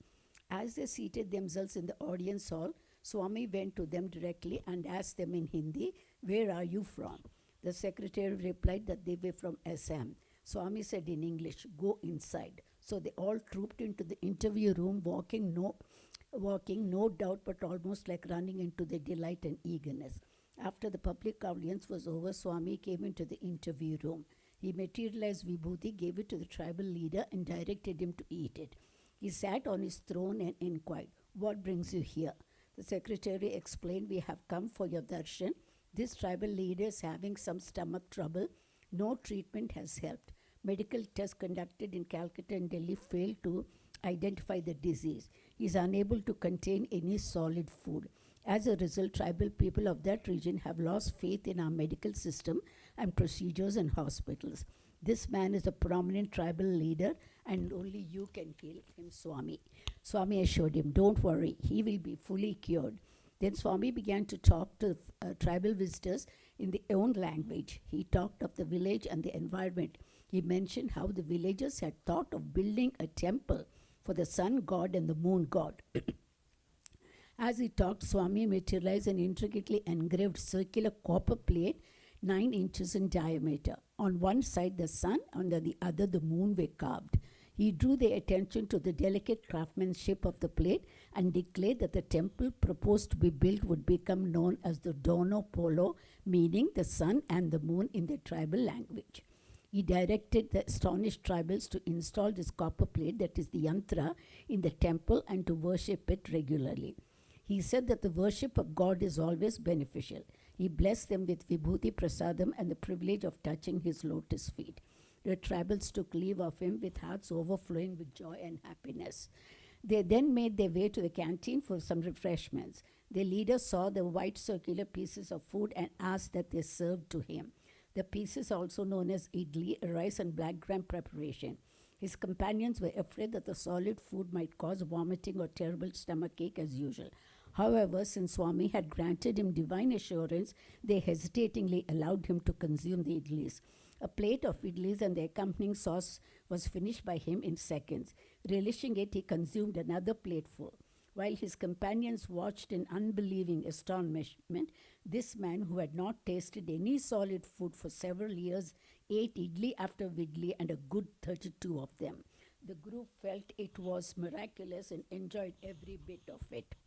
The leader told his friends, "This is not an ordinary man. With a little vibhuti has completely cured me within minutes of a disease I had suffered for years and years. There is no doubt that he is God incarnate himself." He talked of the temple Donapolo we are planning to build for our favorite deities and created the 2 images. Let us surrender to him and strictly follow every word of what he said. Bhagawan's side divine vibhuti healed the tribal leader in moments. When we hear about the magnificent episode and Bhagawan's love and benevolence so readily and profusely showered, we are moved to obey our heads in obedience of him. Wondrous potency of Vibhuti. Vibhuti, the specialty of Bhagawan Sri Satya Sai Baba, not only bestows good health, but in a wonderful manner fulfills other needs also. Harrison was a very successful businessman of Canada. He travels all over the world in connection with his business. On one such travels, he came to India and met Dr. Balakrishna, the son of Professor Bhagavatam. Dr. Balakrishna invited him to his home. The residence was decorated like a temple. In the middle of the puja dais, there was a throne on which a beautiful photograph of Swami was placed. Harrison was quite impressed and inquired whose picture it was. Dr. Balakrishna told him about Baba and his divine powers, his love and compassion, and how he incarnated in answer to the prayers of devotees and saintly persons of eminence for bringing about the deliverance of humanity. As Harrison heard about Baba, his interest grew. He also felt very pleased. He asked Dr. Balakrishna for something like a memento or token so that it would serve to remind him constantly about Sri Satya Sai Baba. He probably expected to photograph a picture of Swami, but Dr. Balakrishna thought of something more precious. He felt that the best memento of Swami would be Baba's Vibhuti. So he gave Mr. Harrison a small packet of it. Harrison felt somewhat dismayed and asked, "Ashes? Do you give me ashes to remind me of a great yogi?" Balakrishna gently explained, "These are no ordinary ashes. It is divine Vibhuti. It is priceless, invaluable. If you get into some serious trouble and you think that Swami's compassion alone can save you, put a little of it in your mouth and pray to him." Harrison returned by air to New York via London. He was given a seat among women and children. They were making terrible disturbances and noise, and he felt unduly disturbed and very uncomfortable. As the aircraft was nearing London, he suddenly remembered the packet of Vibhuti and Dr. Balakrishna's description of its virtues. He immediately opened the packet, placed a little bit of it, holy powder, on his tongue and earnestly prayed to Sri Satya Sai Baba. He asked Baba to see that he is provided more comfortable seat, at least on his onward journey from London to New York. When he landed in London, he was surprised to hear his name on the public announcement system. The announcement mentioned him by name and directed him to go to the airline office immediately. When he reached there, he was told that he was allotted a seat in the first class on the London to New York flight. He was immensely pleased and offered to pay the extra charges. The officer on duty told him, to his utter surprise, that the additional fare had already been paid on his behalf. Harrison's heart leaped. Just by consuming a little bit of Baba's Vibhuti and remembering the name of Baba, he could get Baba's helping hand thousands of miles away and have his wish fulfilled. He was moved by Baba's mercy and love. How wondrous is the potence of Baba's Vibhuti. It is not only the holiest one, but also it cures any ailment, however chronic it is, and it was the potency to fill any desire of the ardent devotee. What a miraculous one. Let's daily use it with love and devotion. Paramam Pavitram Baba Vibhutim, Paramam Vichitram Leela Vibhutim, Paramartha Ishtartha Moksha Pradhanam, Baba's Vibhuti Dam Ashrayami. Her humblest homage to the embodiment of love and compassion. Om Sri Satya Saya Parabrahme Namaha. Om Shanti Shanti Shanti. Chapter 14 Divine Miracles Beyond Boundaries. Whoever you are mine. I will not give you up. Wherever you are, you're near me. You cannot go beyond my reach. Baba. I'll pull the wires of this puppet show. Wherever you may be, remember that the string attached to your leg is in my hand, said Sri Satya Sai Baba of Shirdi. Sri Satya Sai Baba is demonstrating that he is using the strings to draw people to his feet like drawing little sparrows. The eternal Savior. John Hislop and the image of Jesus. This is the story of Dr. John Hislop of Mexico. Ever since his 16th year, he was attracted to spiritual pursuits. He was an earnest aspirant, sadhaka, who was deeply engaged in the search for truth. He came into contact with eminent personalities and spiritual thinkers like Dr. Annie Besant, Jiddu Krishnamurti, Paramahamsa Yogananda, Maharishi Mahesh Yogi, Swami Shivananda, and experts in the Buddhist system of Vipassana, and for years progressed in the path of spiritual inquiry following their guidance. But at the end of it all, he realized that the sweet fountain of love is his western heart had gone dry and it held now nothing but dreadful emptiness. In 1968, he heard for the first time about Sri Satya Sai Baba, came down to Puttaparthi and had his darshan. At the very first sight of Baba, he sensed that he was the root of all spiritual wisdom and awareness. He clearly felt that God Himself had entered his heart as love, and that abiding love was truly Baba. As a result of his elevating experience, he could develop the rich insight of viewing the whole universe as suffused with love. On the eve of Shivaratri in 1973, Baba took Hislop and some others into the Bandipur forest in the district of Mysore. By about noon, they reached the guest house in the forest. At dusk, with the help of some forest dwellers who acted as guides, they walked a long distance until they reached the sands of a mountain stream. They sat in the sand bed of the river for rest. Swami picked up two small green branches of a bush, placed one across the other in his palm, and asked Hislop what it was. Hislop said it was the cross. Swami closed his palms over it and gently blew 3 times on it. When he opened his palms, the cross bore the image of Jesus. He gave it to Hislop and said, "This is exactly how Jesus Christ looked at the moment he gave up his life. It does not look at all as imagined by painters or as described by writers. He had no food for 8 days. His stomach was empty and drawn inwards. His body became dry and his ribs became prominently noticeable." Hislop stared at the cross in speechless wonder. Baba went on, "This cross is actually made out of the same wood of the original cross on which Jesus was crucified. It took me some time to search for and find that 2000 years old wood. Every bit of the original cross and had disintegrated and merged with the constituent elements. I had therefore to gather these elements, and when I had collected enough to make this cross, materialized it. The image of Jesus, as you see on this cross, is the same as the one at the time of his death." After a few weeks, Hislop and his wife went back to Mexico.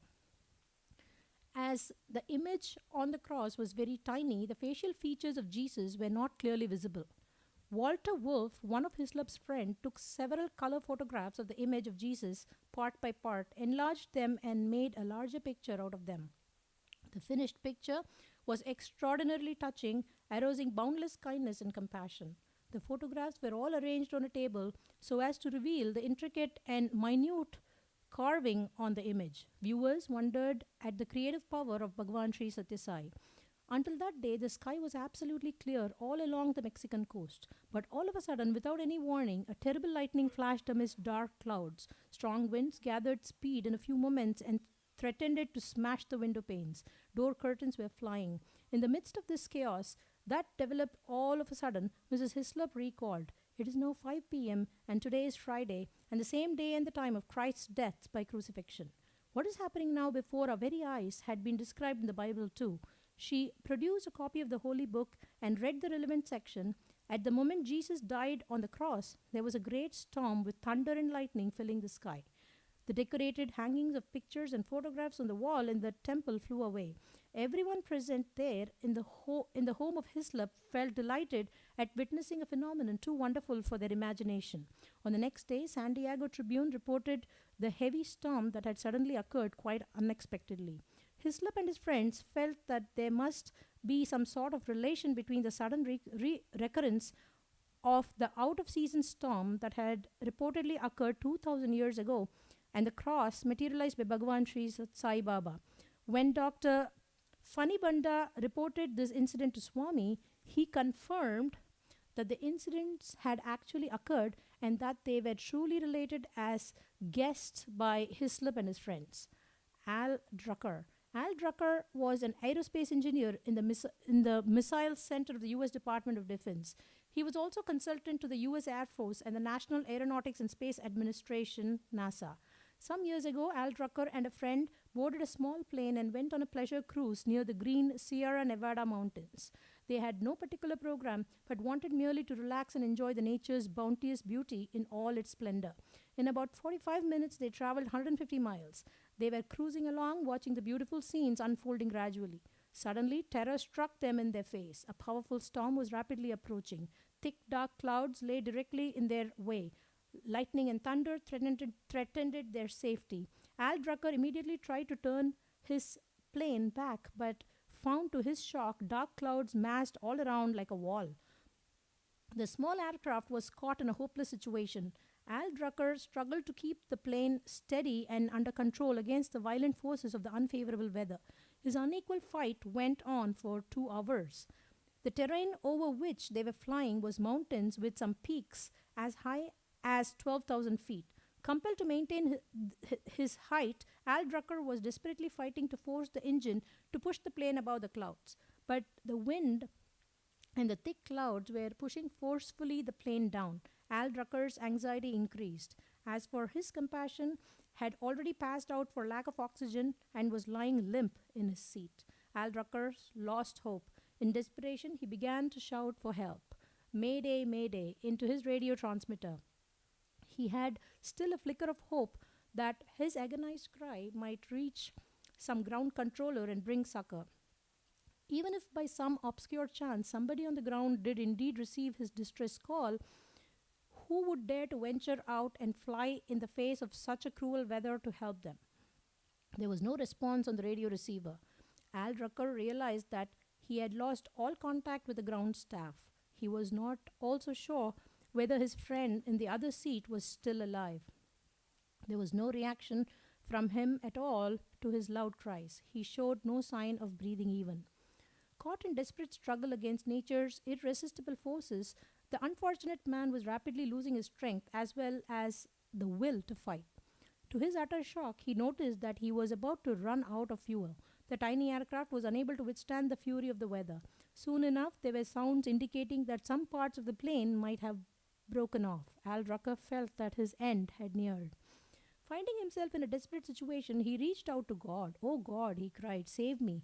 I can no longer struggle. I have no strength left. Come fast and rescue me. I do not want to die. I totally surrender to you. I am in your hands. Do with me as you please."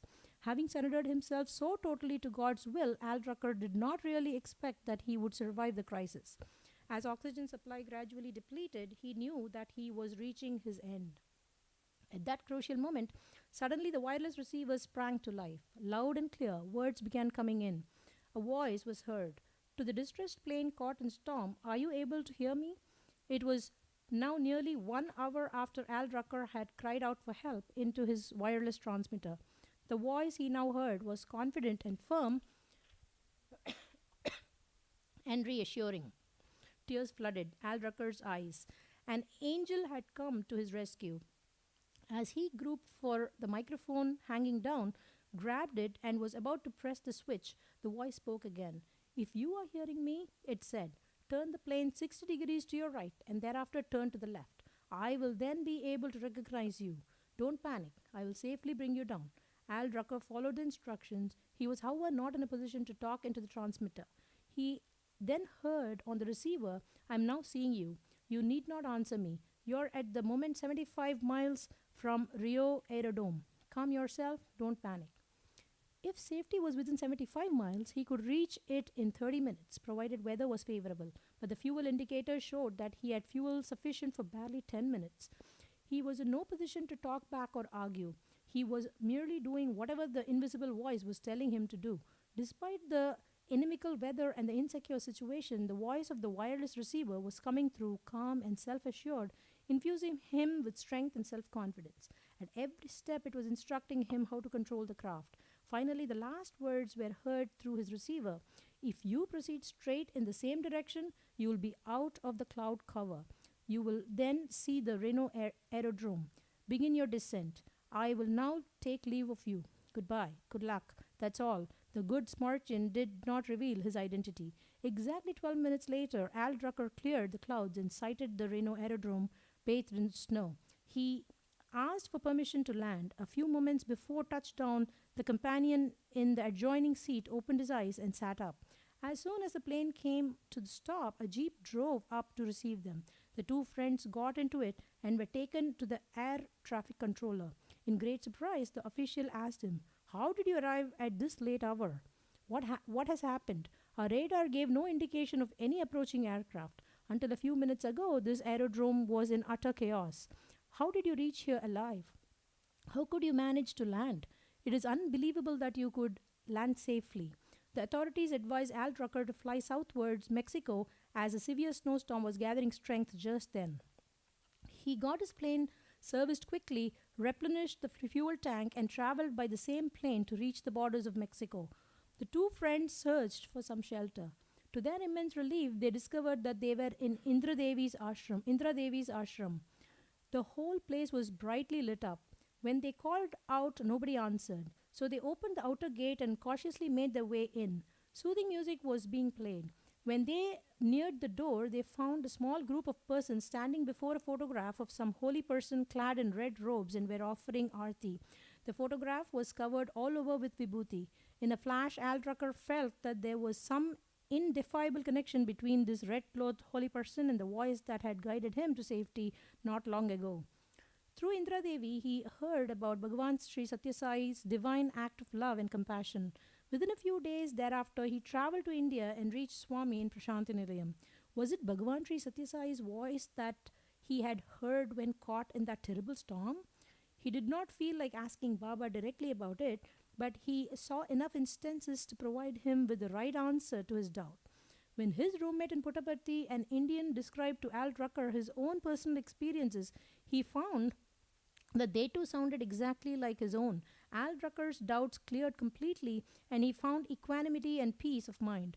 Call me by any name. All names pertain to me, said Bhagavan Sri Satya Sai. He demonstrated the truth of his claim by reaching the distressed Al Drucker, who was caught in a storm in the sky and desperately crying to God, 15,000 miles away, and dramatically rescuing him.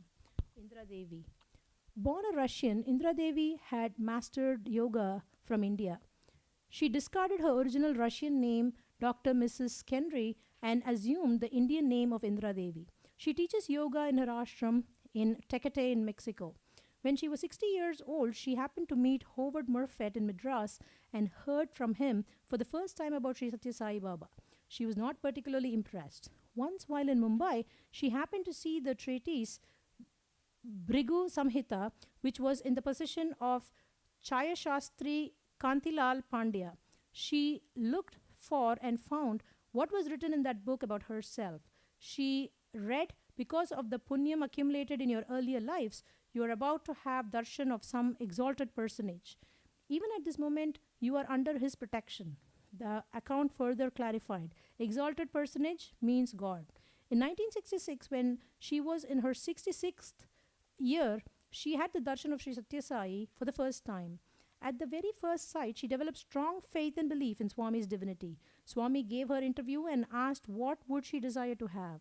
She did not ask him for worldly wealth or even salvation. She simply prayed, Swami, please light up the spiritual lamp in my heart.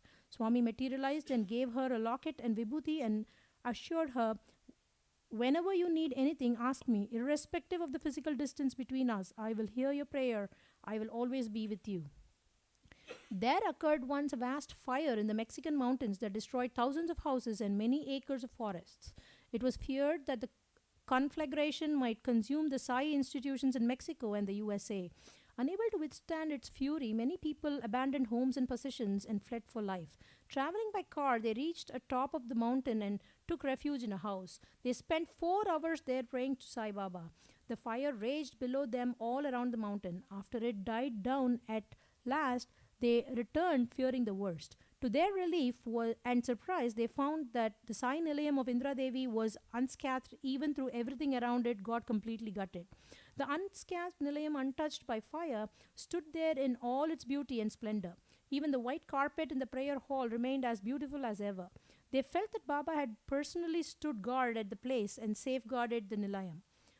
At the precise time this daunting fire was raging, Indra Devi was in Chicago giving a discourse about Bhagavan Sri Satya Sai Baba. She saw the ravage and severity of the fire on television. She also read in the newspapers that the fire had occurred quite close to her Sai Nilayam. But she was not at all worried. She thought, it belongs to Bhagavan. He will do with it as he wishes. If it is his will that it should burn down, so will it. True to her steadfast faith, the institution remained absolutely safe. A few days later, she received an invitation from Baba to come over and inaugurate the Women's College in Anantapur. She came all the way from Mexico and participated in the celebrations. Before she left for Mexico, Bhagawan materialized for her a locket bearing the image of goddess Lakshmi. While giving it to her, he said, "This is for your home. This will protect it. Hereafter, it will never be threatened by hazards of fire." When Indra Devi came to Puttaparthi, she organized yoga classes for the benefit of school children. Baba was pleased with her services. He materialized a diamond studded ring for her. She had long ago given up wearing any jewelry, but she would wear this ring, she thought, provided it bore Swami's image. Swami sensed her thought. He took the ring back and gently blew on it. Immediately it changed its form. Now it bore a small stone with Swami's image on it. Swami put it on her finger himself and said, "Whenever you wish, you can see me in this ring. Only you and nobody else can thus see me. When you look into this ring, you will find me exactly as I happen to be in India at that moment, and you can see what I'm doing." Indra Devi was once in California. She looked into the ring and saw Baba sitting in a white car. She recorded a note in her diary. "Swami is traveling somewhere." On another occasion, she found Baba talking to devotees seated in front of him in a semicircle. The scene she left was not of Prashanti Nilayam. She noted that detail too in her diary. Sometime later, when she came to Prashanti Nilayam, she checked up with Sri Kasturi about her two visions.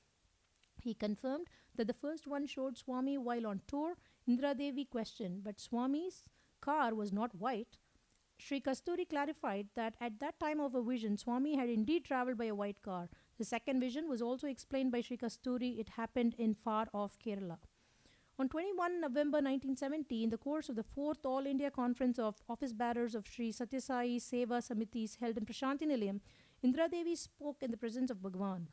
In her speech, she referred to the above two incidents. Sri Kasturi quipped, "So you have been spying on Baba?" Sai Baba as well as the entire audience burst into laughter. Indra Devi rendered invaluable service to spread Swami's message in the USA through films, books, and lectures. During her campaign, she faced an unexpected problem. Those who attended her gatherings began to request for Vibhuti materialized by Swami. On her next visit to India, she mentioned this to Swami. Suddenly, a beautiful silver container with a lid materialized in Swami's hand, as if someone handed it over to him from above. Swami showed it to her and said, "This is a container of inexhaustible Vibhuti. You may distribute it any amount of Vibhuti from this. It will never run out." He emptied the entire quantity in it on a piece of paper and gently tapped it. It got filled up again with fresh Vibhuti. As he handed over the silver container to Indra Devi, he directed her to use the Vibhuti from it for healing the sick.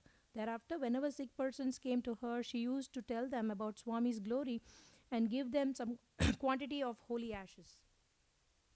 This simple treatment restored many to sound health.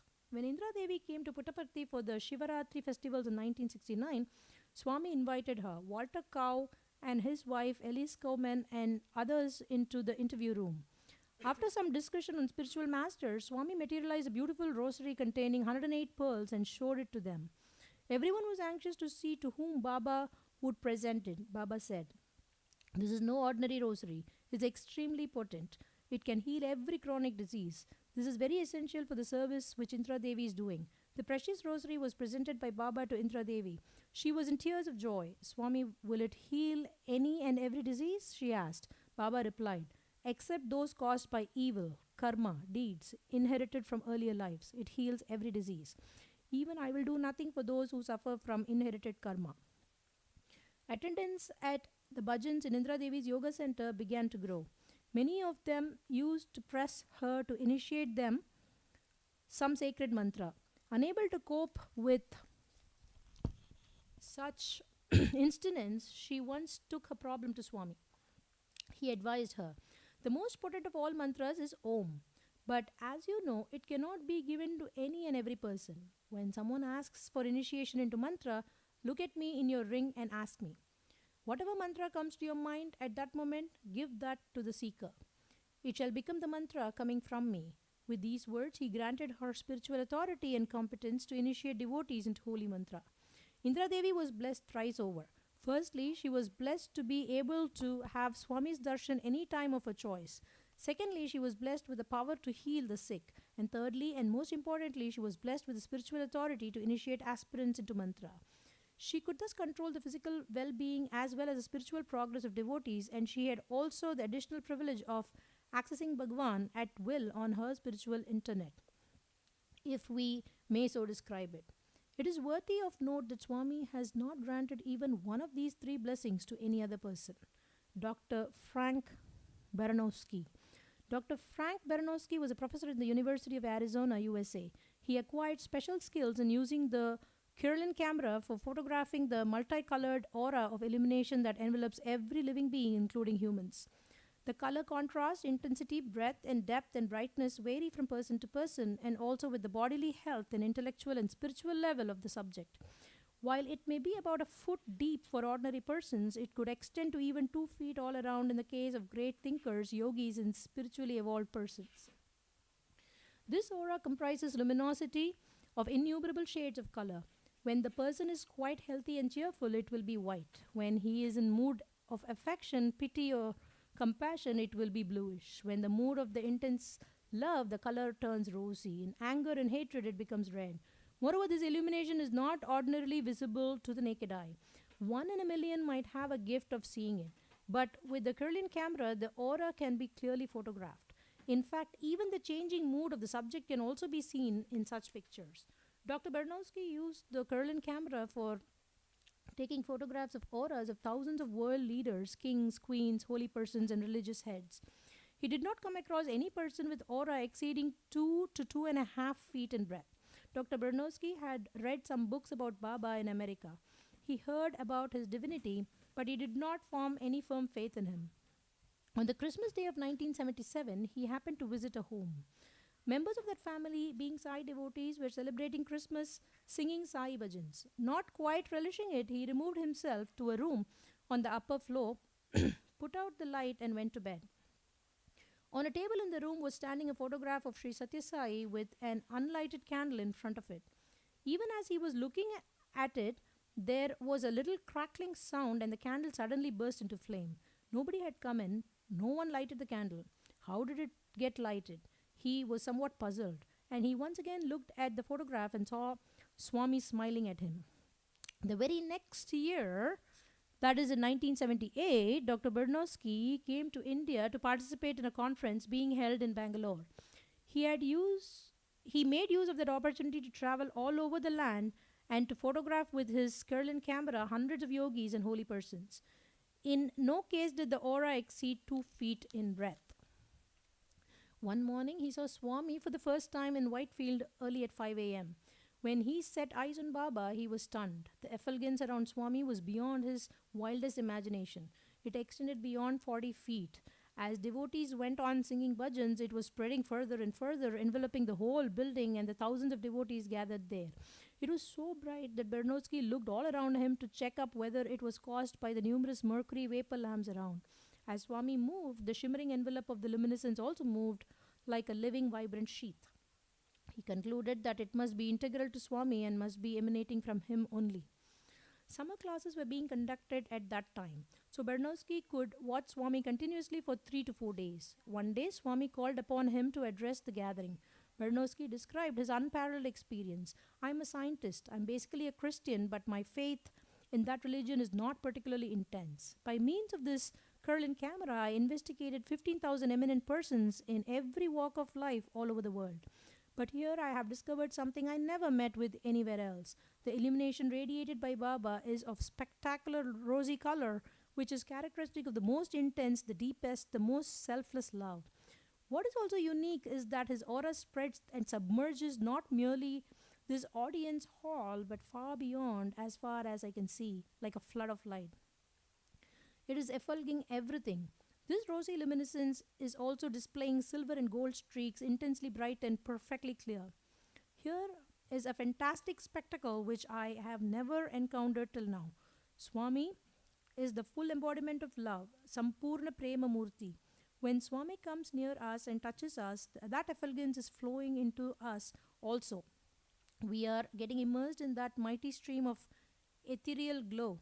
Swami is the walking personification of love. As I'm speaking here, you notice that my body is shivering. Don't you see? But this shiver is not because of fear. The suprahuman aura that surrounds him is indescribable glory, is so moving that my body is shivering uncontrollably. Swami materialized a diamond ring and gave it to Dr. Bernowski. He also gave him the much sought after interview. Swami spoke about his months old grandson and told him, "The day you return to America and reach home, your grandson will be subject to a surgery. Don't worry, the operation will be successful. The baby will be restored to complete health." Swami told all on his own. Dr. Bernowski made no mention of the baby at all. However, he did not pay much heed to Baba's words about the child. He was aware the doctors had said that the operation could be performed years later after the baby grew up. He was therefore surprised to learn on reaching home that the baby had indeed been operated upon that very day. The doctor who performed the operation was an Indian. Dr. Bernowski told him all that he had experienced in Puttaparthi and showed him the diamond ring presented by Swami. As Swami had assured him, the baby soon got well. Dr. Bernowski was surprised at Swami's sarvantva, sarva, sarva, wait, sarvajnatva, total awareness of the past, present, and future. Dr. Bernowski was amply blessed. He was given the unusual opportunity to investigate Swami's divine power with his scientific equipment, and fully convinced by what he found, he proclaimed to the wide world unhesitantly and with the deepest conviction, Dr. Ot Ong Jumsai. It was around 1945, the Second World War had not ended yet. Bhagawan Sri Satya Sai materialized himself in front of a house in Bangkok. He called the lady of the house, gave her some vibhuti and told her to sprinkle it all over her house and disappeared. He spoke in her own language. She saw that the powder given to her looked like white sand. She did not, however, disregard his words and sprinkled it all over her house. Within a few minutes, an air raid took place. All houses in the neighborhood, except hers, were destroyed with bombs bombarding all over. Sometime later, a male child was born in that family. He was named Art Ong Jimsai Na Ayodhya. In due course, Art Ong became a student of science. He went to the University of Cambridge in the UK and obtained a doctorate degree. He worked as an advisor to some ministers in his country. He rose high, eventually became director of Thailand Space Research Center. In 1983, NASA of the USA advertised for the post of scientist in connection with the project of sending an unmanned space vehicle to explore Mars. Art Ong applied and got the job. The project was to land a vehicle safely on the surface of the planet, overcoming all odds, and to bring back material from the planet's surface for investigation in NASA. Art Ong was given the task of planning and designing the equipment needed. Arrangements were made to build a model of Mars in the laboratory with similar characteristics, a model of the rocket and the surface lander, and to carry out investigations. Funds required for the entire project were to be provided by NASA. In a few months, Art Ong was able to build a rocket that was to be tested in the laboratory. But as had earlier been feared, the landing unit burned off as soon as it entered the Martian atmosphere. After some more months, Art Ong built another rocket, but that too met the same fate. One after another, as many as 10 rockets failed. The whole project seemed doomed. Enormous outlays of money went to waste. Poor Art Ong did not know what to do. He felt terribly depressed. He decided to end his life by jumping from a mountain peak. He climbed up a mountain. From there, to his great surprise, he saw a tremendous illumination in the sky, in the midst of which he saw the vital formula which was the key to the successful construction of his rocket. Simultaneously, he heard a voice. Note that the God who created the scientist is a paramount more than the scientist. This time, Art Ong built his 11th rocket utilizing the formula so dramatically revealed to him. It successfully completed laboratory tests without any hitch.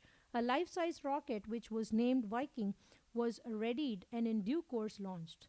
It successfully brought back some samples of materials from the Martian surface. In 1984, the USA honored Art Ong Jimsai as a distinguished scientist and gave him a prestigious award. Following this, he abandoned pursuit of the science and busied himself with search for God. Together with his mother, he came to India and, guided by his friends in New Delhi, arrived in Whitefield. Swami gave the mother and her son interview. He reminded the lady how during the Second World War he had come to a house in Bangkok and given her vibhuti. He also mentioned how she had thought the vibhuti to be nothing but white sand. To Art Ong, Swami explained how he had been bringing up through successive births persons who were destined to play a role in his avataric mission. Finally, Swami Art Ong, when you were about to commit suicide at the top of the mountain in America, who gave you the formula needed for the constructing the engine of the rocket? From the sound of Swami's voice, Art Ong could recognize that it was indeed Swami who had given him the vital formula. He fell at the feet of Swami and said that he had realized Swami's divine incarnation and that Swami could utilize him as his instrument as he pleased. Bhagawan asked Art Ong to work in the Satyasai organization in 12 Western countries to spread spiritual education linked to human values. You look after my work, I will take care of your business, he assured him. Soon enough, something dramatic events happened. Art Ong was totally engrossed in Swami's activities. He had no time to look after his own factory in Bangkok. One day, a few thieves broke into it. The security guard was sleeping in his room at its entrance. He had bolted the door from inside. But despite that, Bhagavan Sri Satyasai entered the room, woke him up, and bade him attend to his duty properly. He spoke in the Thai language. The guard, who understood him well enough, could not imagine how the stranger could enter the room even though its door had been bolted from inside. Next day, too, the same thing happened.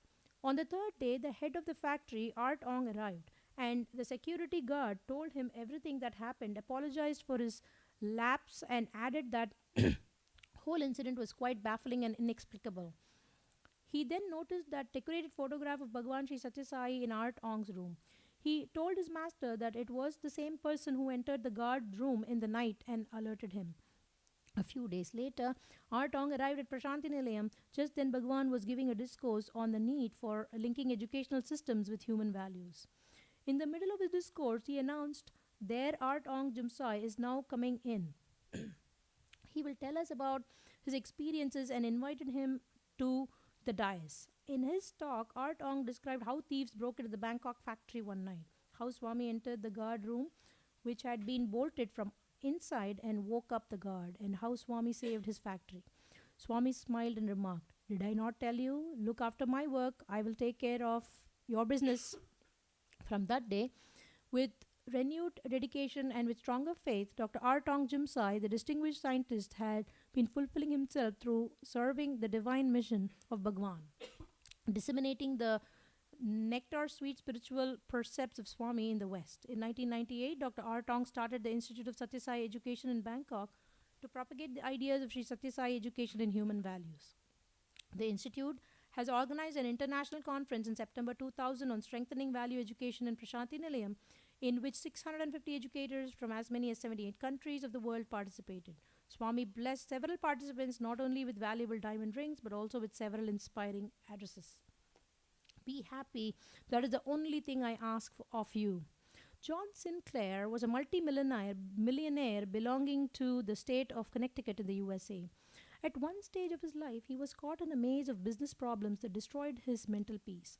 One night, as he sat in his room, he prayed to God, "I do not know where you are and how you look like. I know only one thing, that is, you do exist. Please help me." He prayed most earnestly and in total surrender. From then on, he began to notice that God's invisible hand was protecting him. One day, he noticed someone walking through the inner hall in his home between 2 and 3 a.m. He stared steadily. The person stood unmoving. John Sinclair did not understand who he was and was he there for. But he could recognize that he experienced some vague sense of happiness and joy that was indescribable. In a similar manner, he had the same vision on another night. He was sure that it was no dream, it was starkly real. Sinclair went to the spiritual center, Adhyatmik Kendra, in New York, and mentioned his recent experiences to someone there. The person said, "Just a minute, please," went inside and returned with a small packet of vibhuti in his hand, and he gave it to Sinclair, uttered Sai Ram. He also spoke at length about Bhagavan Sri Satyasai and assured him that it was Swami who had given darshan to him. Sinclair was deeply touched. He was a mere businessman in far-off America. His knowledge of anything spiritual was next to nothing. He had not read even a single book about Sri Satyasai Baba, yet the Lord had visited his home in person and granted darshan to the insignificant person like him. In his mind, he fell at the lotus feet of Swami. At that moment, his heart began yearning for Bhagawan's grace and for Bhagawan's love. Very soon, it grew and assured unbearable intensity. As a consequence of that unbearable yearning to Baba and also Baba's compassion, Sinclair set off for Prashanti Nilayam. On arrival, Swami invited him into the interview room and said, "I came twice to you." Sinclair stared at Swami in bewilderment. Swami continued, "I have done a lot for you. I have given plenty to you. Even then you have no peace. Why don't you do something for Swami?" When he heard Swami's words, Sinclair was prepared to give whatever Swami asked for. He said, "Sure, Swami, most certainly." Swami smilingly told him, "Be happy always. That is the only thing I ask of you." Sinclair was stunned to hear that what Swami desired of him, nothing but his own well-being. Speaking in the magnificent Purnachandra Auditorium on an auspicious Guru Purnima day in 1993, Sinclair said, "When I was a young boy being brought up as a Christian, I used to feel miserable, and I was born 2000 years after departure of Jesus Christ. Someone has truly heard my cry of agony. Here is sitting that very God who had sent Jesus to us." Sinclair also recounted a couple of miraculous incidents. A few months before my arrival in Prashanti Nilayam, I had to make a business trip to another place. I tried to dissuade me. "Your mind is nowadays very much distracted because of your business problems. Why don't you engage a professional pilot? Satya Sai Baba is too busy to sit with you all the time to protect you as if he were to protect you only all the time. He has got far too many people to look after. Why do you waste his precious time?" I told her, "I'm qualified, a class pilot. Why do you doubt my flying skills? I piloted my own helicopter. But as feared by my wife, the engine of the helicopter failed on the way. The hydraulic system gave way. I lost control of the craft. I knew that death was certain. I pulled out Swami's photo from my pocket and looked at it. The next moment, I found Swami right in the helicopter. He piloted it skillfully and landed it safely on the flank of a hill. He opened the side door, pulled me out carefully, pushed the helicopter, and away he disappeared." That is how Bhagawan had saving me time after time, drawing me closer and closer to his lotus feet. I will now describe to you more astonishing incident. That woman who is sitting in front row here in this gathering is Marlene Sinclair. She is the elder daughter of Swami. She is an expert horse rider. She acquired a fine horse and rode it and also trained it for competitions. Once she was riding fast in the riding course and tried to clear a high wall. Unfortunately, the legs of the horse hit against the wall. The girl was thrown off her saddle and her head dashed against the ground, and the 1,800-pound horse landed on her. It took full 45 minutes before the girl was admitted in the emergency ward of a hospital. I got the message on phone and rushed there. I took out the small packet of vibhuti from my pocket, and as I applied it to the wounds on her face, I said, "This is just the holy water of Christianity." I also put a little quantity in her mouth. When I went to see her on the next day, there was not a single wound on her face. 3 months later, she was fully recovered and resumed riding. But the story does not end here. In the interview room, Swami looked at Marlene and asked, "Did I not rescue you from paralysis?" She said, "Yes, Swami, yes, you did." After the interview, I asked Marlene, "What is that Swami asked you? And what did you answer him?" She then told me, "On that day of my accident, I lost an eye. When the horse heavily landed on me, I was paralyzed on one side. As I lay in the rain helplessly, a person stood by my side watching me. When I was being taken by ambulance to the hospital, he was by my side in the vehicle. In the emergency ward, too, he was by my side all the time. He also kept vigil constantly on me throughout the night at the hospital. That person is none else but this Sai Baba. He made my eye whole and he healed my paralysis too. Only then did he move out of the hospital. Even though this incident happened several years ago, I did not know about it at all until the conversation began between Baba and her in the interview room.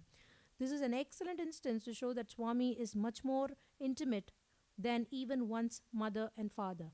My Swami, I have full faith in you. I totally surrender myself at your feet," concluded Sinclair.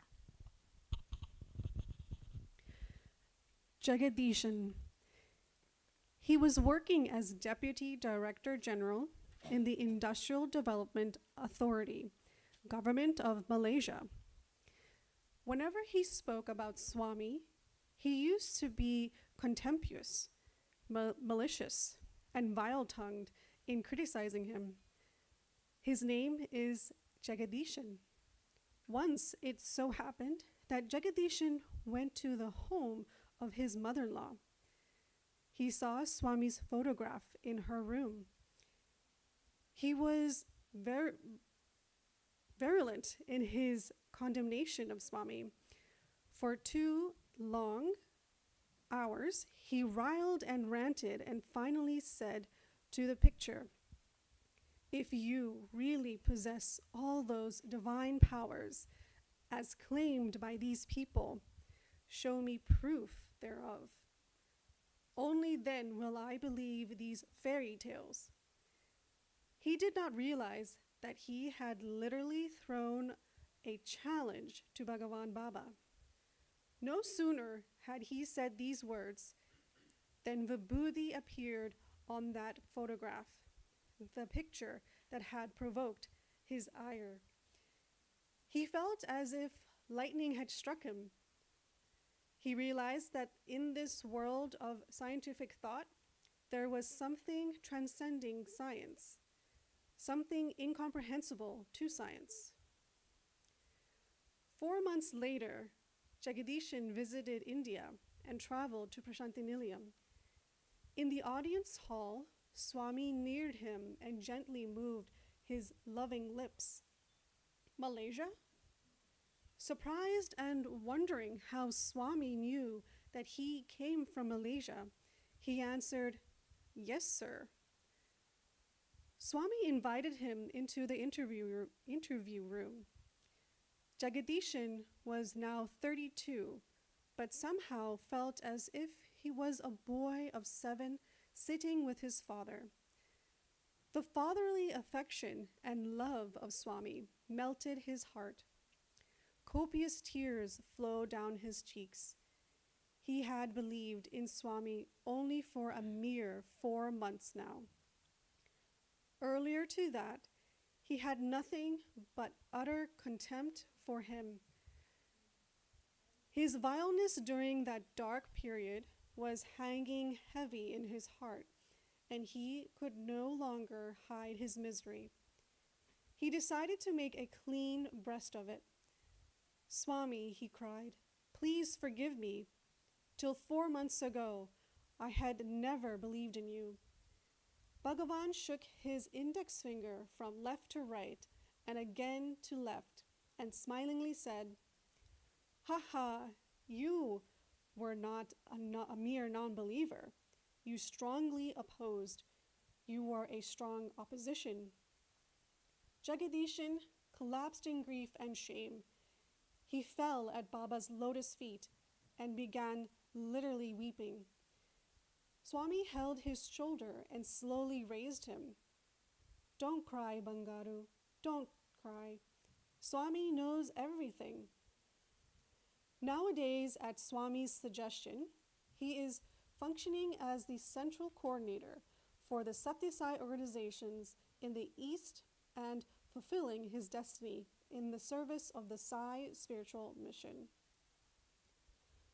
Mala Vikshepa Avarna.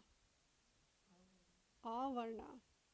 In one of his discourses, Swami pointed out that man is gifted with intelligence and discernment, yet he is not able to recognize his true self. The reason for this, said Swami, is the culminative effect of the deeds, karma, done in previous lives. Because of good deeds, sat karma, one takes birth as a human being. However, if in this human birth a person indulges in doing evil, like adultery, thievery, untruthfulness, and so on, the consequences too will be evil. These are of 3 types of evil nature: Mala, Vikshepa, and Avarna. These obscure the spiritual vision of man and prevent him from recognizing the glorious form of his own true self. Swarupa Jnan. Swami then proceeded to elaborate what Mala, Vikshepa, and Avarna mean. Mala is the culminative effect of the evil deeds done during previous lives. As an instance in point here is a story. A diamond merchant was going on a business trip. He traveled on horseback, and as he rode fast, his bag containing diamonds dropped on the ground unnoticed. Two friends traveling behind him found it. At the sight of the precious diamonds, avarice took hold of their minds. Each wanted to grab it for himself. While the younger one kept watch over the bag, the other went searching for food. On the way, he got another vicious idea: to eliminate his friend altogether. Accordingly, he mixed poison in the food meant for his friend. He came back and told the waiting friend, "Dear younger brother, have your meal first, and while you eat, I will keep watch of the gems." The younger one had his own plans. As the elder one bent over, the younger brother dealt a savage blow on his neck with a heavy sword. Jubilant that he was now the sole master of the gems, he ate his food with relish. But as it had been contaminated, he too died of poison. Although the two friends did get hold of the precious diamonds, they could not derive any benefit therefrom. It is the mala that led them to evil conduct. The root cause of mala is evil thought and evil deed, which can be destroyed only through incessantly remembering and thinking of God. There is no other way. Next is vikshepa, which means lack of steadiness of mind. Ramakrishna Paramahamsa was serving as priest in the majestic temple of Goddess Kali in Dakshineshwar. That temple had been built by a pious lady called Rani Rasamani. She visited the temple one day and asked Ramakrishna to sing a song in praise of Devi. While he sang, devotees, including Rasamani, were moving their heads in tune with the song. Paramahamsa suddenly stopped singing and gave a resounding slap on Rasamani's cheek. He scolded her. "Your body is here, but your mind is elsewhere, on property, litigation in the High Court in Calcutta." She was noble and devout, so she took her chastisement to proper spirit as a deserved punishment for her unsteadiness of mind, that is, vikshepa.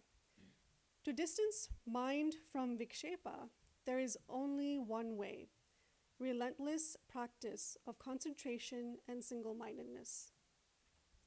Now comes avarna. I am a student. I am a teacher.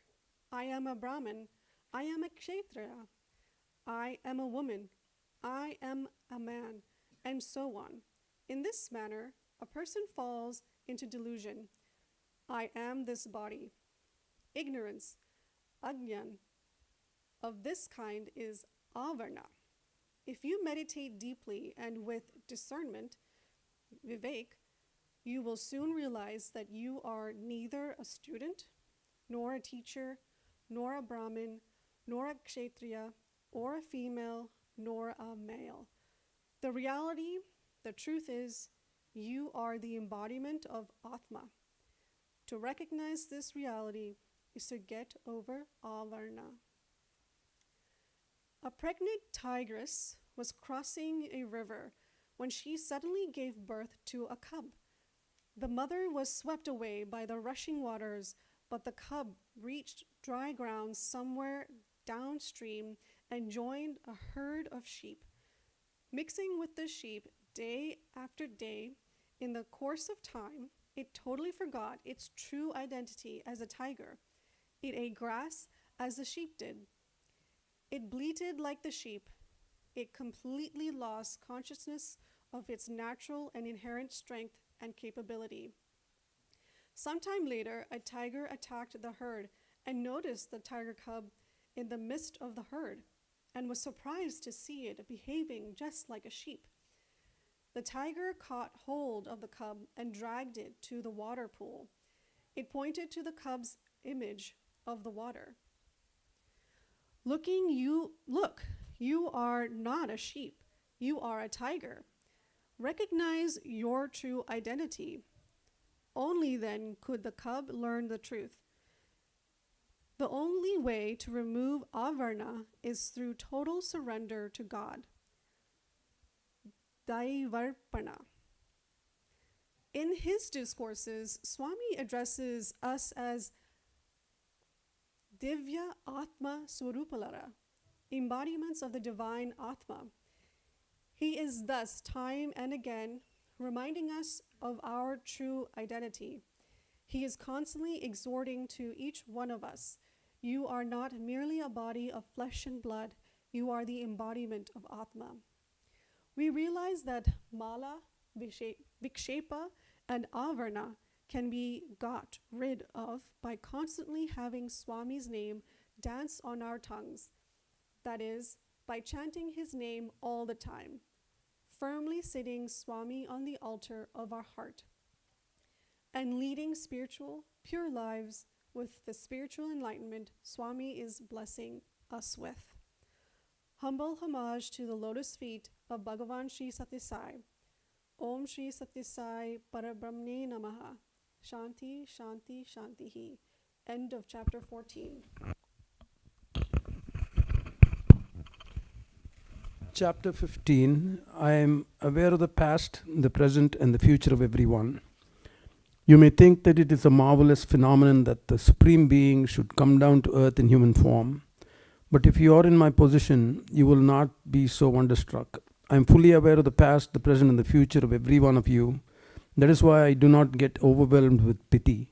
Not that I do not have compassion and love. My heart is certainly not made of stone. But if you shut the door of your heart, how can the waves of my sweet love penetrate beyond? You shed tears and say, Swami, I am blind, I yearn to see your divine form. Doesn't my distress melt your heart? When you see a blind person's misery, your hearts are moved. Does not my heart too feel pity? But as I know the entire background, including the distressed person's earlier lives, my response is naturally different. If you too come to know of things that are known to me, your reaction to that person's agony will also be different. What one reaps in this life is but the fruits of the seeds that he himself had sowed in previous lives. So I allow him to undergo what he derived from his earlier evil deeds. Of course, performance of extenuating good deeds will mitigate the suffering to some extent. I am not the cause of either happiness or misery of yours. You have yourself fashioned these two manacles that weigh you down, Baba. Evil begets evil. Once a husband and a wife accompanied by their two children came to Prashantinilayam. The parents as well as the children were very handsome and the whole family made a picture of beauty. They eagerly desired to meet Bhagawan personally. They saw Colonel Joga Rao in that connection and requested him somehow to make it possible. Impressed by the good looks of the couple, Colonel Joga Rao felt that it would be very nice if Baba could give them an interview. So he interceded with Baba on their behalf, mentioning also that everyone in the family was very handsome. Swami said, you are speaking so highly about the beauty of the parents and their children. That is all right. But do you know that the both little ones are blind? Colonel Joga Rao was taken aback. Swami had not seen the family yet. Joga Rao himself did not notice and could not imagine that the two lovely children were sightless. When he met those people again, he inquired about their children's lack of eyesight. He was distressed when he was told the ugly truth. The lady once again entreated Colonel Joga Rao to plead on their behalf with Swami to bless their children with sight. Moved by their pleasant manner, Joga Rao raised the matter once again with Swami. He got no reply. The next day, Swami came out of his place with the day's newspaper in hand. He gave it to Colonel Jogarao and asked him to read a particular item. The item refers to a news story. In Bukkapatnam, two children's eyes were blinded by their stepmother. After reading the shocking news, Colonel Jogarao stared at Swami. What would you do if you were to deal with this incident? Asked Swami. Colonel Jogarao answered instantly, I will turn the heartless mother blind. Then Swami softly told him, but God does not do so. On the other hand, He makes her children blind. As for those two little ones, leave them to me. They will certainly be happy. But what about their mother? Baba moved away from the place, leaving Colonel Jogarao stunned. This brief conversation was all that happened. But Colonel Jogarao realized in his mind that the puzzle of a universal mystery had been unraveled in a flash. What had he asked of Swami in favor of the couple? What did Swami mean by drawing his notice to this day's news item? And what is the profound significance of Swami's conversation with him? Evidently, Swami did not wish to reveal anything directly on the unfortunate mother and had add to her mental anguish. It all added up to this. Every person would have to suffer retribution for past sins. Bhagawan Sri Satya Sai Baba says, God is just like a postman who takes out of his bag letter after letter and hands each one of the appropriate address. Members in one house read their letter and burst out in joy. Another household suffers misery with what it received. As for the postman, he is least concerned with the contents of the letters he delivers. His role is merely to transmit each letter to the correct addressee. God too does the same. Picking up the food thrown away then. Accompanied by Swami Karunyananda, Bhagawan Sri Satya Sai Baba once went to Dharmakshetra in Mumbai.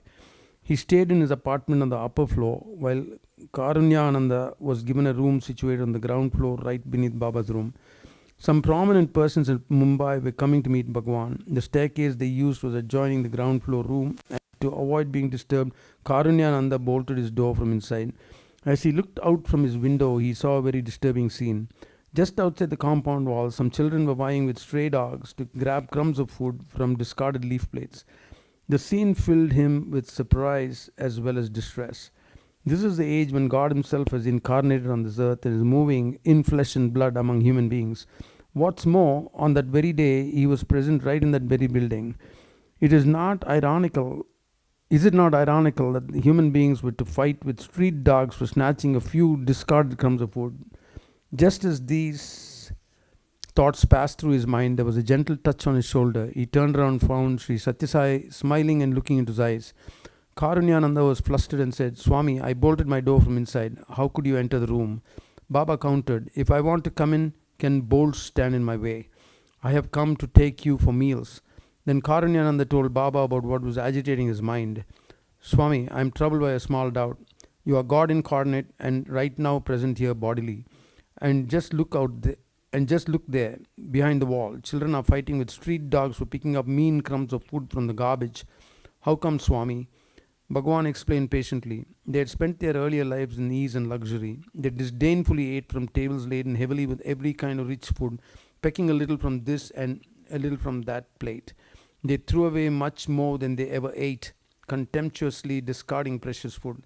In this birth, they are picking up what they had earlier so recklessly wasted and consigned to the garbage heap. Subsequently, on the occasion of the World Conference of Satya Sai organizations that took place in Prashanti Nilayam, Swami Karunyananda addressed the audience. Swami was present on the dais. In his speech, Karunyananda referred to the above incident causing considerable surprise all around. In his discourse, which followed, Bhagawan Sri Satya Sai Baba clarified, two birds are sitting on a branch of a tree. One is eating the tree's fruit, the other is just watching like a mere witness. This incident was mentioned in one of the Upanishads. The inner meaning of this is the tree is the body, the fruits are worldly happiness and sorrow. The fruit eater is the soul, the witness is the supreme being. The birds are no doubt appearing as two distinct entities, but actually they are truly the same. The spiritual essence of man is the supreme principle's reflection or shadow vision. In Baba's own words, Paramatma is Abhasa Rupam Paramatma's Abhasa Rupam is Jivatma. Even so, experiencing happiness and sorrow is the lot of Jivatma. They do not touch Paramatma. Paramatma is only a witness. These two words of Bhagawan Baba elaborate the inner meaning of the beautiful Upanishadic parade of two birds on a tree. Ocean of mercy. Despite all that has been stated earlier about past deeds engendering either retribution or reward in the present life, it is a fact that if Bhagawan wills to shower mercy and compassion, his kindness knows no limits. It is so spontaneous that it is pointless to search for its cause. In this context, it is relevant to refer to what Swami recounted on 4th of July 1996. It was a heartwarming tale and moved every single person in the gathering. The boy who spoke first here, said Swami, hails from Simla in Himachal Pradesh. His younger brother also is studying in the primary school here. About 10 years ago, when I was in Vrindavan, their mother was brought to me on a stretcher all the way from Himachal Pradesh. I put my arms around the boys and drew them close. I told their mother, "These are my children. From now on, you need not worry about them at all." She too gave a word to Swami, "Sai Mata, I am entrusting my sons to you." And she breathed the last. I brought the boys here and enrolled them in the primary school. From that day, right up to this day, they never shed a tear. Their mother passed away, their father comes but rarely. Everybody left them to Swami's care. After all, Swami himself is looking after them.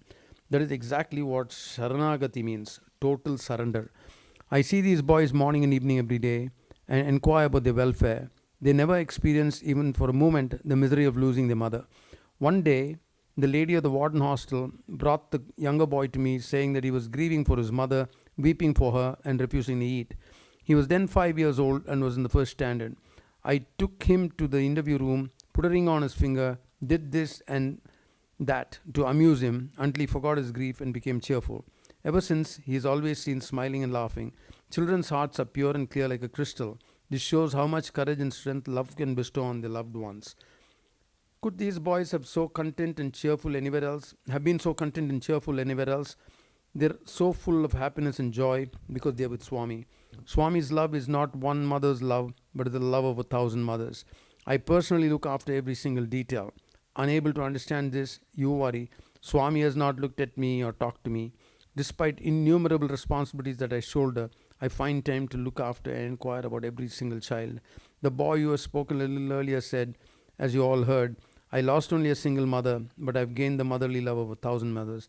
That is why, when commencing his talk, he addressed Swami, "My mother Sai." It is such ardent faith that protects them and blesses them with complete success in their lives. Namasmaran and Rupa Dhyan. For 8 long years, a foreign devotee at Prashant Nilayam had been confined to a wheelchair, for he had lost use of his legs. Nevertheless, a pleasant smile was always lighting up the brave man's face. Prior to his affliction, he used to exercise and actively participate in sports and games. But fate forced him into this dependence on the wheelchair. Once several visitors from his native land were sitting together in the audience hall. Swami invited all of them into the interview room. Since this handicapped person was tied down to his wheelchair and was also at a different place, he could not move in along with the group who had rushed into the interview room. He too was from the same country. Should not Swami have called him too? He was wondering and eagerly looking towards Swami. Meanwhile, Swami already passed him by and went ahead a little further, but suddenly he turned back and called out to him, "Oh, you also go inside." He was thrilled and began propelling his chair towards the room. The ever-compassionate Bhagawan ordered him, "Not like that. Get up and go walking." The poor man was shocked. He stopped nevertheless and tried painfully to get out of his chair. Laboriously he freed himself, stumbled a little, but soon pulled himself together. He broke down. Unable to control his spasms of weeping, he threw himself at the lotus feet of Swami. 8 years of tapas and suffering was thus crowned with glorious fulfillment. Release from retribution. Swami said on one occasion, "You may be thinking that one will have to suffer in this birth for the evil deeds done in past lives, and that no amount of God's compassion can exempt you from it. But I am giving you my word that you need not have to undergo the consequences of previous karma." Hence he is worshipped Sarva Papakshayakaraya Namaha. True enough, look at all those who are suffering from disease gathered in Puttaparthi, sitting and waiting for Baba. They have totally surrendered themselves at Swami's lotus feet. Having left all their cares in the hands of Swami, they do not seem to be suffering at all. If they were somewhere else, the intensity of the illness would have made them miserable. They would have been experiencing the agony of hell. Here, as they wait looking forward to the supreme happiness of having Swami's darshan, they suffer not. They are lost in anticipation, and during darshan, they are transported to heavenly bliss. They forget themselves, lost to their pains and aches. After darshan is over, they relive in their wonderful experience. Rumination adds to that pleasure and prolongs it. They meditate on the form of Swami. Conversing with others, sharing of experiences, and recollecting the sweetness of Swami's words, deeds, and leelas, their time literally flies. Then they begin looking forward to the next day's darshan with hope, anticipation, expectation, and imagination. Devotees never know passage of hours in Prashantaniliyam. When do they find time to experience retribution? They are shielded and insulated from suffering and sorrow, just as a patient under anesthesia is protected from pain. The period of suffering retribution passes off smoothly with hearing, which is Shravan, remembering, Smaran, contemplating, Manan, meditating, Chintan, viewing, Darshan, and touching, Sparshan. In other words, in filling one's body and soul with Swami, His divinity and glory. Entry into Prashantaniliyam, both physically and metaphorically is nothing but pariharam, that is remedy for and relief from sorrow of every kind.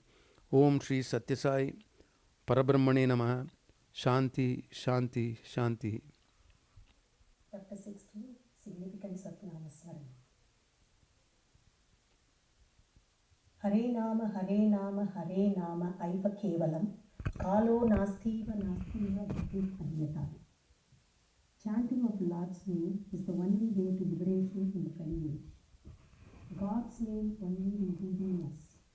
Any mighty task can be achieved by chanting the divine name. Bhava. Namasmaran means remembering or chanting God's name repeatedly. It's one of the spiritual practices enjoined on an aspirant endeavoring to reach God.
closest company with God.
Swallowed the entire quantity of milk.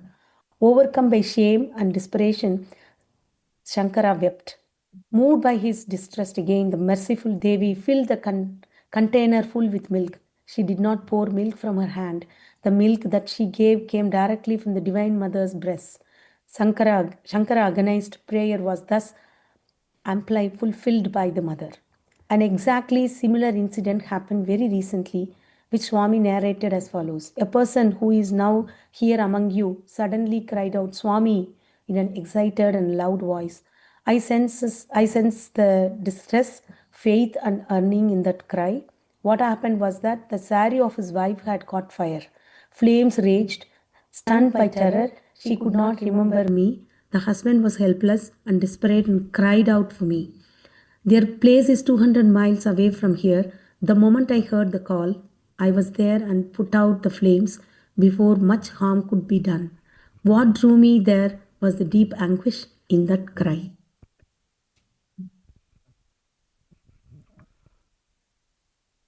Sairam. Next chapter is I am ever waiting for you.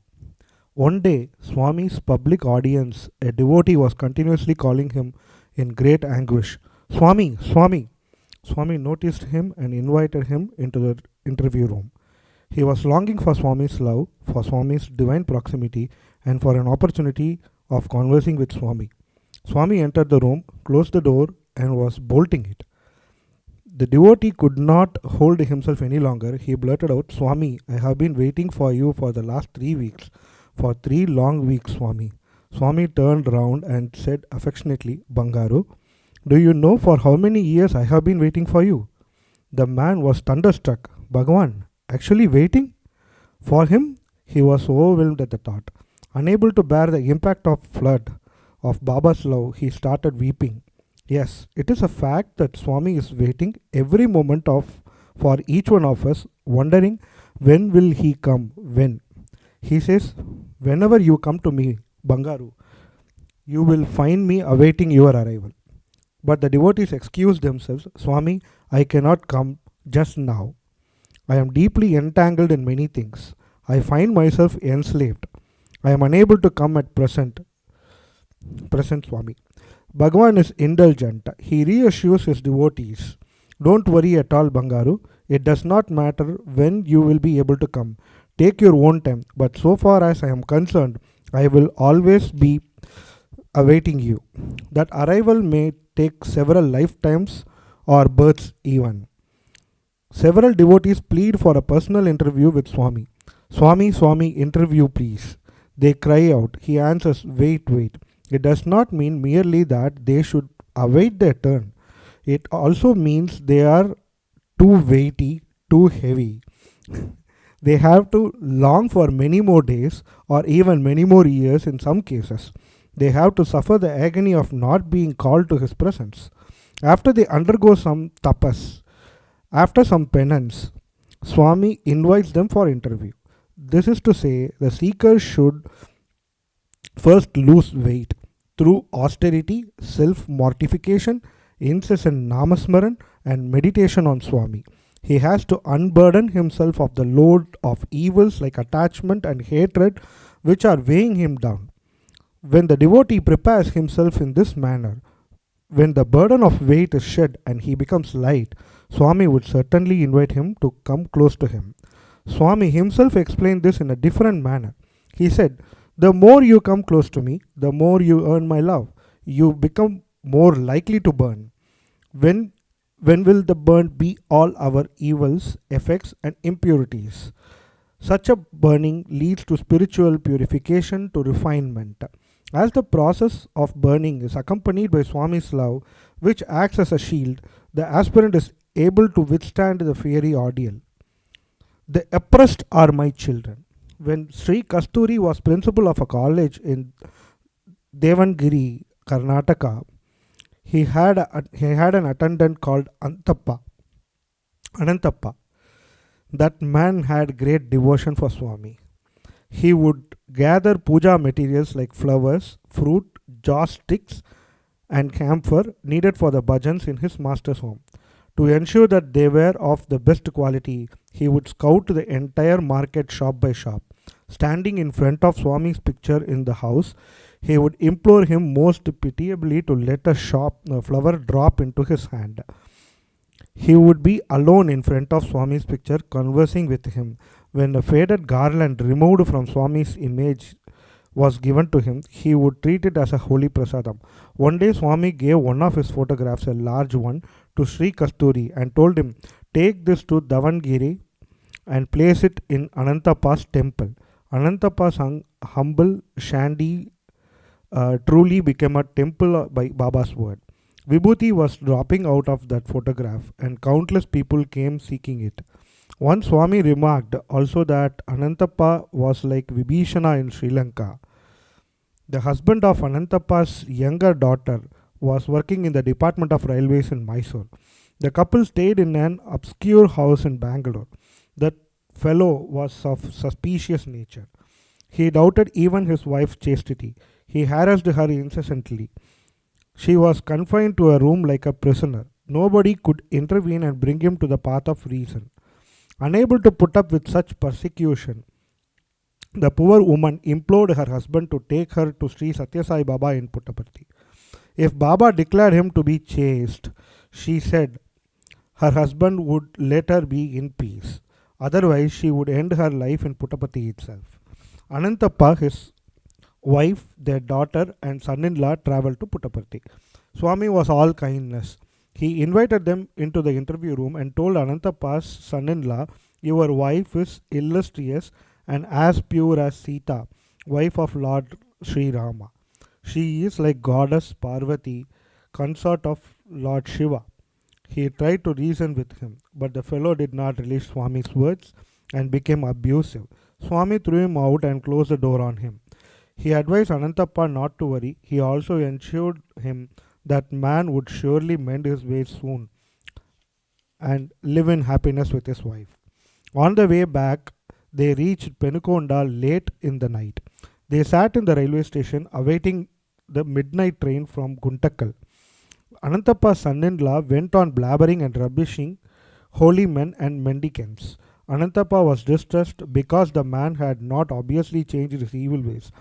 The train steamed in at the midnight. The boy helped Anantappa, his wife and daughter into the third-class coach of the train and boarded a first-class coach himself. He could travel in a first-class coach as he was a railway employee. At about 1 a.m., that is an hour after midnight, the train stopped at a station called Tundi Bhavi. Suddenly, Anantappa's son-in-law began screaming in pain and moaning loudly. Hearing the disturbing noise, the guard came into the coach. Railway staff in the station also gathered to find out what's happened and what was the problem. The fellow was found rubbing his cheeks. Terror-stricken, he was furtively looking all around. The guard asked him, "Who entered this compartment and slapped your cheeks?" Weeping and moaning, he got down from the train, went and sat in the station master's room and told him what happened. About 6 miles ahead of Tundibavi station, he said, lights in the compartment were suddenly switched on. I got up and sat on my berth. There was a reddish illumination as if Sai Baba had filled the whole space. Baba started slapping my cheeks. He was all over the space around me and I was receiving slaps from every direction. As he beat on my cheeks, he was saying, "You refuse to believe me when I say that your wife is innocent and chaste. Will you stop harassing her or not? She is my child. Not only she, all the oppressed are my children. Will you obey me? Will you?" As the train approached the station, the reddish illumination disappeared. Normal bright light took its place. After this incident, there was a radical transformation in the couple's lives. They started living amicably in complete harmony and love. After a few months, Bhagawan Baba was conversing with some devotees. He said that Shirdi Sai Baba would often display anger, but this present avatar was of love. Sri Kasturi meekly interjected, "Swami, in this present avatar, did you not beat anyone?" Baba replied, "I am now the personification of love." But Sri Kasturi persisted, "In this avatar, haven't you beaten anybody else?" To that Swami said, "Are you referring to Anantappa's son-in-law? What I did to him was only out of love for him." Sri Kasturi said, "Swami's love and grace were amply showered on that poor simple girl." The ever compassionate Baba added, "Yes, on that son-in-law too." Goat and mind. A king called several villagers together and gifted each of them a goat with an order that every animal should be well fed by its keeper. But he imposed just a single condition: when the goat were brought back to him when ordered, they should not be eating green leaves at all. In fact, they should display total distaste for leaves. As an incentive to the villagers, he announced a reward of 10,000 rupees to the villagers who would successfully tend the goats as directed. The villagers thought that if a goat was fully fed and if its stomach was full, it could take nothing more, and it would refuse to eat green leaves. So they made it a habit to feed the animals so fully that they would not wish to touch anything. A girl, however, followed a different method of training her goat. She placed green leaves before the goat, and when the animal was about to feed on them, she gave a beating on its mouth with a stick. Repetition of this procedure had the effect of deterring the animal from touching green leaves even when they were placed right before it, although its stomach was not full. Sometime later, the king ordered the villagers to present the goats for inspection. He found that the goats started eating leaves as soon as they were placed before them. But there was one goat that was not even looking at the leaves. Instead, it was looking at the stick its keeper held. The king was delighted and promptly presented 10,000 rupees to the girls who successfully trained that particular goat in the manner ordered by him. Control of mind always requires similar hard training and severe discipline. Arjuna, eminent that he was admitted, Chanchalam hi Mana Krishna, Prama, Pramadi Balavadritam. O Krishna, mind is unsteady and fickle, confusing, strong and inflexible. He prayed to Krishna to enlighten him of how to subdue and control such a difficult and unruly mind. There is no doubt that the only way to conquer the mind is to practice arduous and relentless spiritual discipline, sadhana. Om Sri Satya Sai Parabrahmane Namaha. Shanti, Shanti, Shanti. End of chapter 16. Sai Ram. Manava Seva is Madhava Seva. Service to man is service to God. Chapter 17. Service is the most difficult of the 9 steps to inner reality. It is basically action arising out of the yearning to win the grace of God. It is the most important step to erase ego.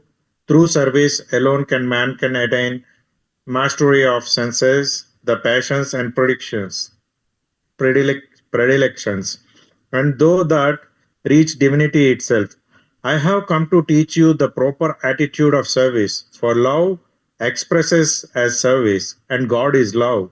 Service to man leads to the discovery of man as God, Baba. Swami addressed a huge gathering of his devotees who were anxiously planning to celebrate Bhagawan's 60th birthday on a grand scale. He said, spirituality has no meaning to a person suffering from hunger. To the hunger stricken, bring God in the form of food. To the distressed and distracted, in the form of peace. To the sick as medicine. And to the afflicted, a remedy for the affliction. Only thus can spirituality enter one's heart. Anything done otherwise produces agnostics and atheists instead of believers. Before you celebrate my 60th birthday, adopt at least 6,000 villages and transform them into ideal villages. The spiritual benefit deriving from japa, silent repetition of a mantra, tapas, penance, yajna, oblation, and yaga, religious sacrifice, will accrue from divine love and alone. And of all the means to attain divine love, seva, service to mankind, is unrivaled. You must grasp the essentiality of my prema tattva. Whatever Sai does or thinks or says or sees, it is entirely for your sake and not for Sai's sake. I have no happiness of my own. Your happiness is my happiness. I have no desires whatsoever. You may think Sai is doing this or doing that. Nothing is for myself. Everything is for you. Believe it or not a paisa is being spent for me. Whatever is being done is for society. For 56 years now, not even a paisa has been spent for getting a single shirt made for me. I wear only those clothes that loving devotees offer to me. The shirt I am wearing at this moment has been given by a student, Radha Krishna. The thought that I want something for myself never occurred to me, nor does it occur now. Such a thought will never come to my mind in future too. Whatever I will, it is for the welfare of the world. Understand this clearly. Develop enthusiasm in the various programs and activities and actively participate in social service. It is important that you carry out Swami's ideals and activities more particularly in villages than in towns. Minimize your own expenses and utilize maximum amounts on providing facilities needed by villagers. If facilities are adequately provided in every village, Bharatiya Tattva, Indian ethos, and Bharatiya Samskriti, Indian culture, will effectively reach one and all. O embodiments of divine self, Divyatma Swarupulara, you may not be able to see, but I see everything as scenes moving before my eyes. The very same person who are today unable to understand Swami's Tattva are destined to experience it. in tears, sometimes in future. The Sai Tattva or Sai philosophy is very shortly going to spread throughout the world. Swami is himself holding it back tightly, but once it is let loose, it permeates the entire world like an irresistible force. The world will be transformed into Prashanti Nilayam. Realize the essentiality of Swami and come forward to implement Swami's ideals. You will get no such opportunities later. You will not find it possible to get so close to Swami. Millions and millions of people will rush here.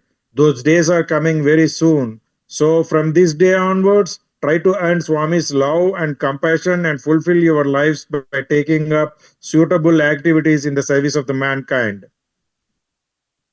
Take one step towards me. I will take 100 towards you. This was the time when there were several problems in Bosnia and hundreds of thousands of refugees were sheltered in specially built camps who were waiting return of peace. A Bosnian woman, an ardent devotee of Baba, felt in her duty to do some service to the unfortunate refugees.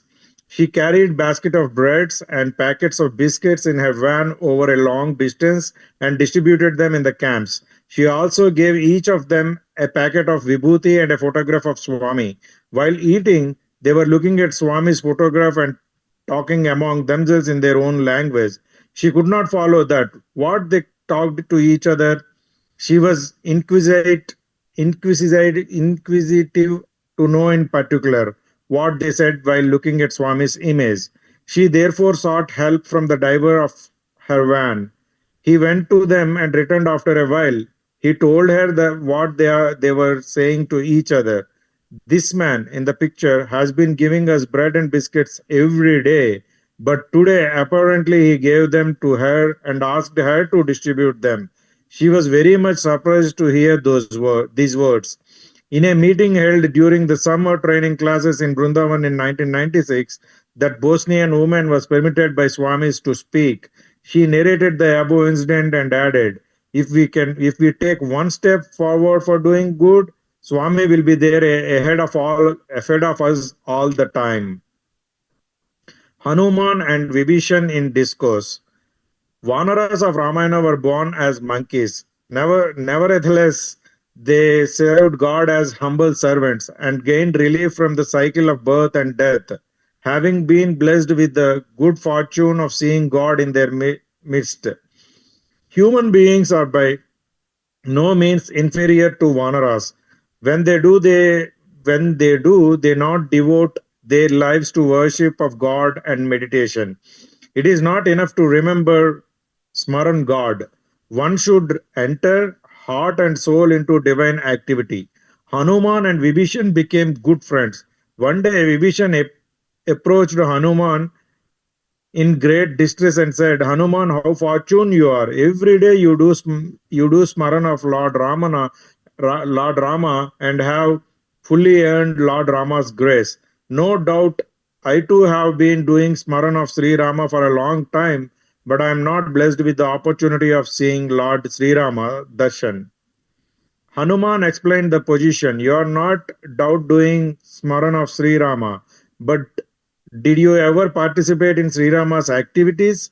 How can you earn Sri Rama's grace without doing that? It is now a full 10 months since Devi Sita has been in Lanka. Did you ever console her and try to alleviate her suffering?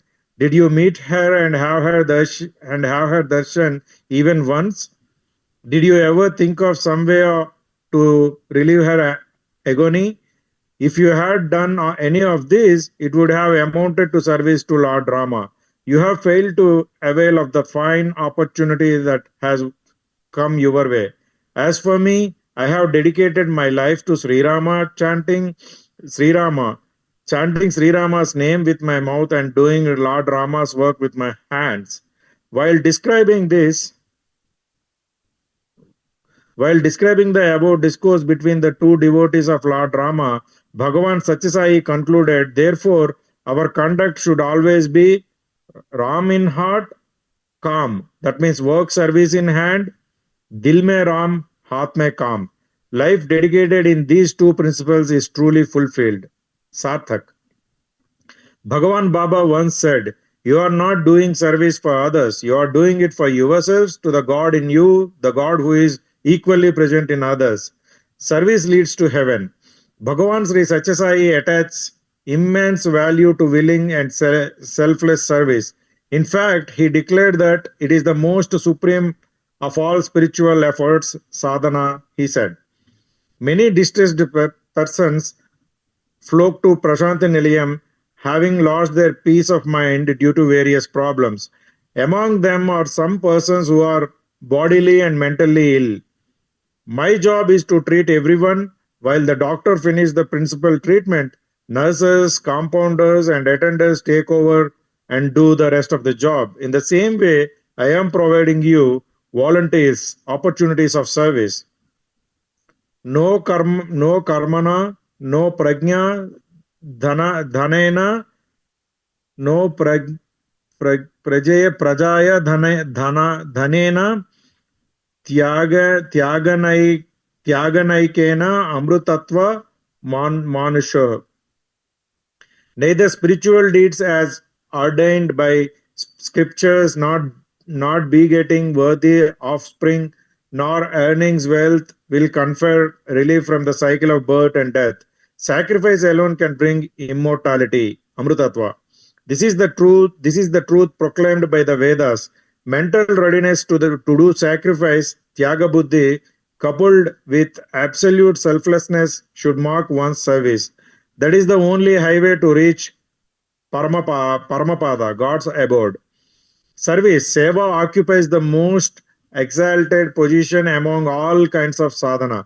God himself has incarnated in human form to serve mankind through resuscitation of dharma, and he is undertaking numerous programs of service.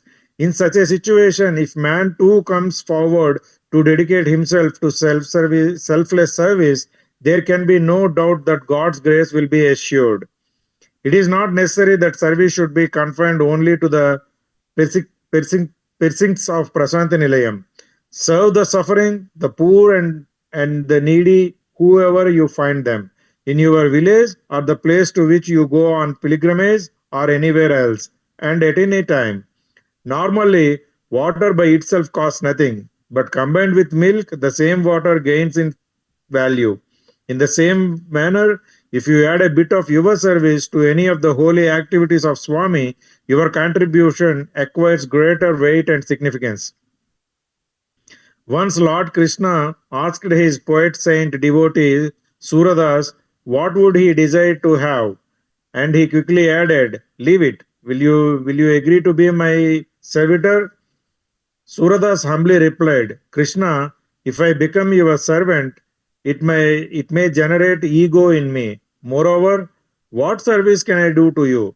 There are innumerable persons who possess the necessary devotion, ability, competence, and also facilities for doing service to you. However, any number of your lowly servitors are there who themselves need succor and help. Bless me with the good fortune of serving such unfortunate persons. If you like to please me and satisfy me, you need only to see me in every living being. Serve all living beings as you would serve me and worship me. That alone is the most appropriate procedure of worship. That alone is the holy path that brings you to me. Maintain spirituality throughout the life. Speaking to the students in Kodaikanal, Bhagawan Baba once narrated a delightful parable which was amusing as it was profound. Once all vegetables in the world entered into a dispute about which of them was the greatest.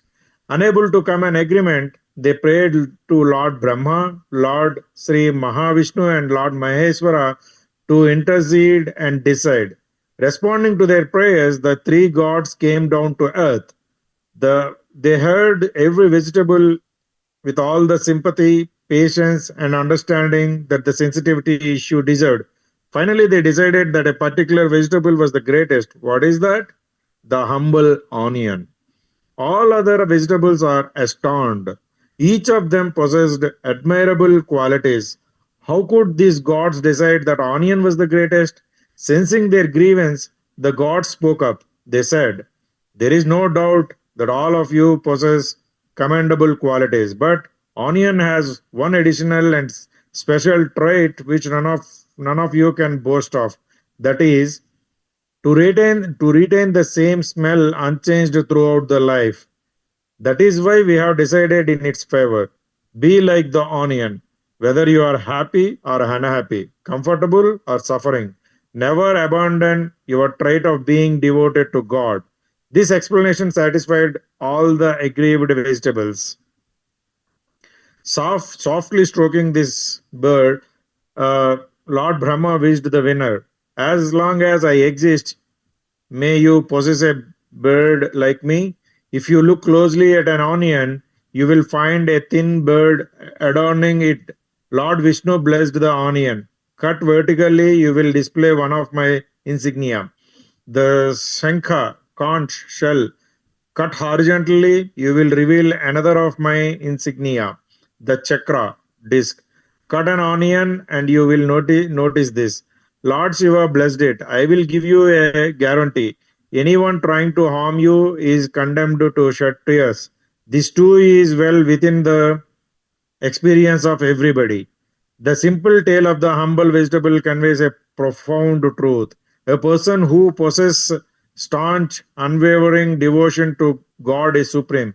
He will be righteous. He will be blessed with God's grace. Nobody can cause harm to him. Om Sri Satyasai Parabrahmane Namaha. Shanti Shanti Shanti. End of chapter 17. Sai Ram. Chapter 18, Dear to the deprived and near to the needy. Difficulties are created to increase the yearning and to sift the sincere devotee from the rest. Baba. Adversity brings God closer. In Sri Mahabharata, the Pandavas completed their exile in the forest and safely returned home. Kunti Devi, their mother, was overjoyed. In gratitude, she bowed and offered salutations to Lord Krishna. He said, "My dear aunt, is there anything more you want? I will grant it." She answered humbly, "Oh, Lord Krishna, it was only because my sons were undergoing unbearable hardships in the forest and living on roots and tubers. You were constantly with them and guarding them. Similarly, I can earn your support and protection, your sweet and intimate love, and your proximity only when I have been in difficulties. So I pray to you, grant me only hardship all the time." A similar incident connected to Sri Satya Sai's life is worth recalling. Swami decided that in one particular year, summer classes would be held in Ooty and took all the students there. When the classes ended and just before setting out for Bangalore, he told them, "As you have come all the way to Ooty, go for sightseeing. Look around and enjoy all the beauty in God's creation." The students insisted that Swami should accompany them. Otherwise, they said they too would not go. Their idea was to get themselves photographed along with Swami in the scenic surroundings. Swami agreed and arranged bus transport to go to Doda Beta, a fine spot situated 8,000 feet above sea level. He told the boys to go ahead and arrange to take photographs and that he would join them there soon.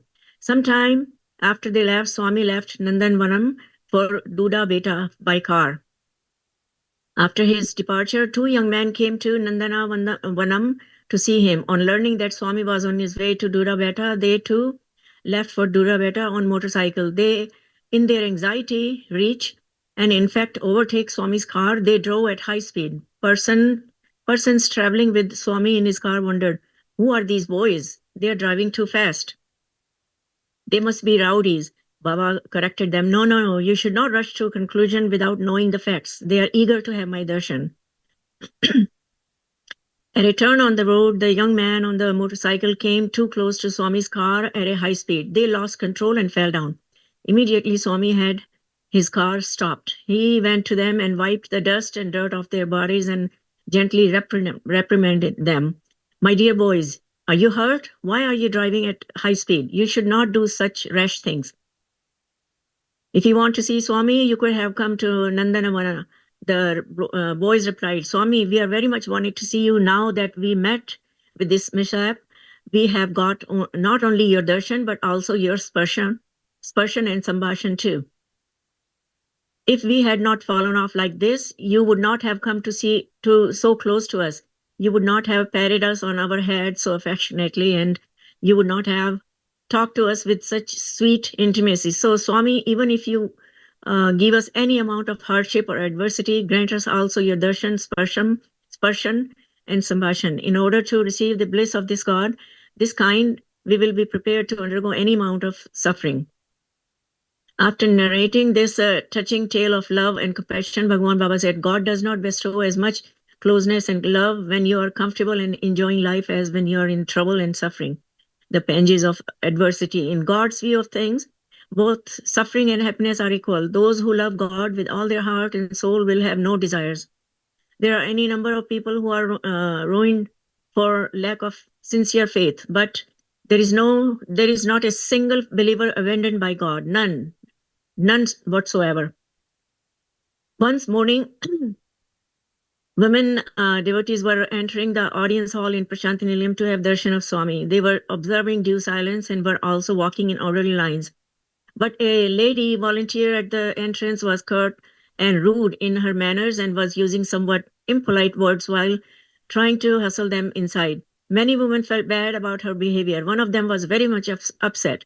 While she came to Prashanti Nilayam to attain mental tranquility, she thought this insensate volunteer was causing more unrest in her mind. She decided to inform Swami accordingly. To her good fortune, Bhagawan Baba gave her an interview to her along with some other women devotees. She could have utilized that sublime opportunity to raise her personal issues with Swami. Instead, she chose to ventilate her grievance at the inappropriate conduct of the volunteer at the entrance. As soon as she set foot in interview room, she burst out, Swami, did you notice that lady volunteer on the woman's side who is talking too much and using harsh words? She is disturbing our peace of mind, even in this holy place. Why did you have that volunteer posted on duty at the entrance, Swami? As he heard this tirade, Swami, who was seated on his throne, bent slightly forward and said to her, Bangaru, I will let you know a secret. I too fear her. The devotee was surprised but delighted and went into pearls of laughter on hearing Baba's well-kept secret. The whole room was filled with laughter. Here is a meaningful spiritual lesson given by Bhagawan Sri Sathya Sai Baba to his devotees. He did not dismiss that volunteer in anger for her rough conduct. At the same time, with a simple, soothing word, he swept away the grievance of this genuinely hurt devotee and pacified her with his humor and love. Baba thus exhorted all his devotees, if you too face any problem or difficulty in life and get upset, recall my sweet words and jovial conversation and delight in them. Thereby you will be able to forget your grief or hurt more easily. Often did that devotee receive rough treatment again at the hands of the same volunteer at the entrance of the audience hall, but she could bear it with equanimity by simply recalling the sweet, disarming, and frolic some words of Swami and happily laughing within herself.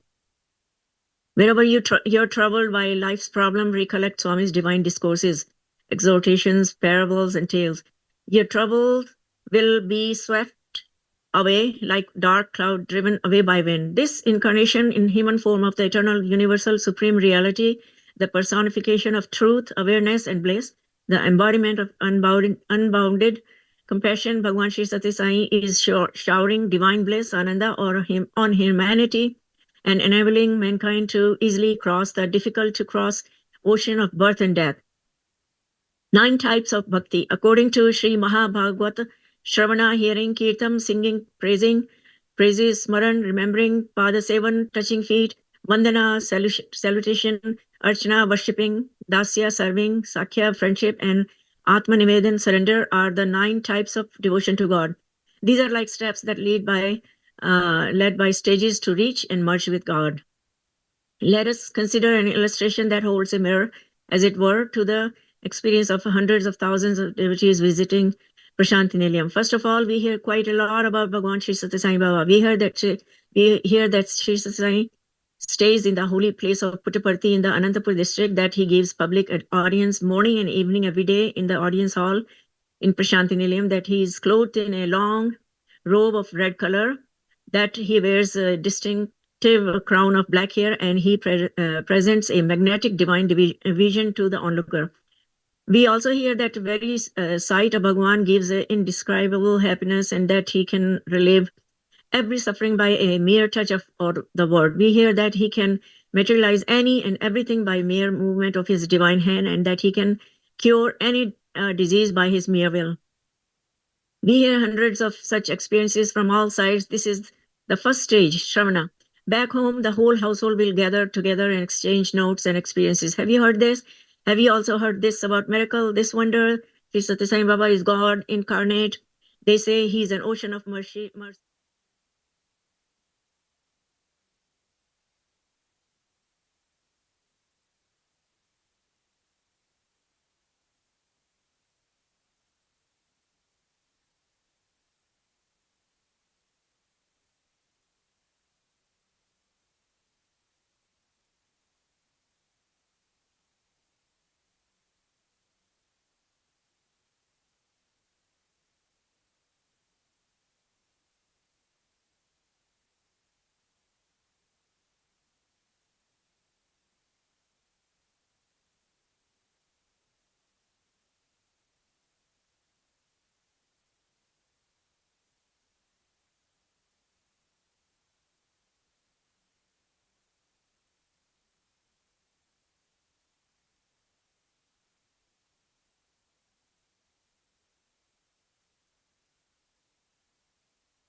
Benediction.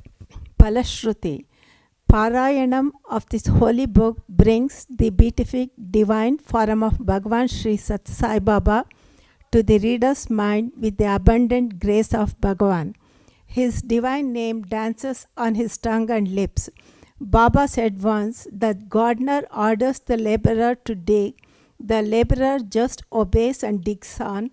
It is for the gardener to decide how much of the material should go to each plant.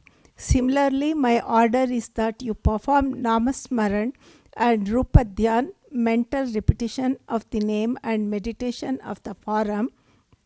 You go on with your task. It is my job to see where and how much to allocate the fruits thereof. Let's concentrate on implementing Baba's command in earnest. Is for him to rescue us from the crushing wheels of the cycle of birth and death. Swami's supreme divinity, Swami's boundless compassion, and Swami's unfathomable love displayed time and again.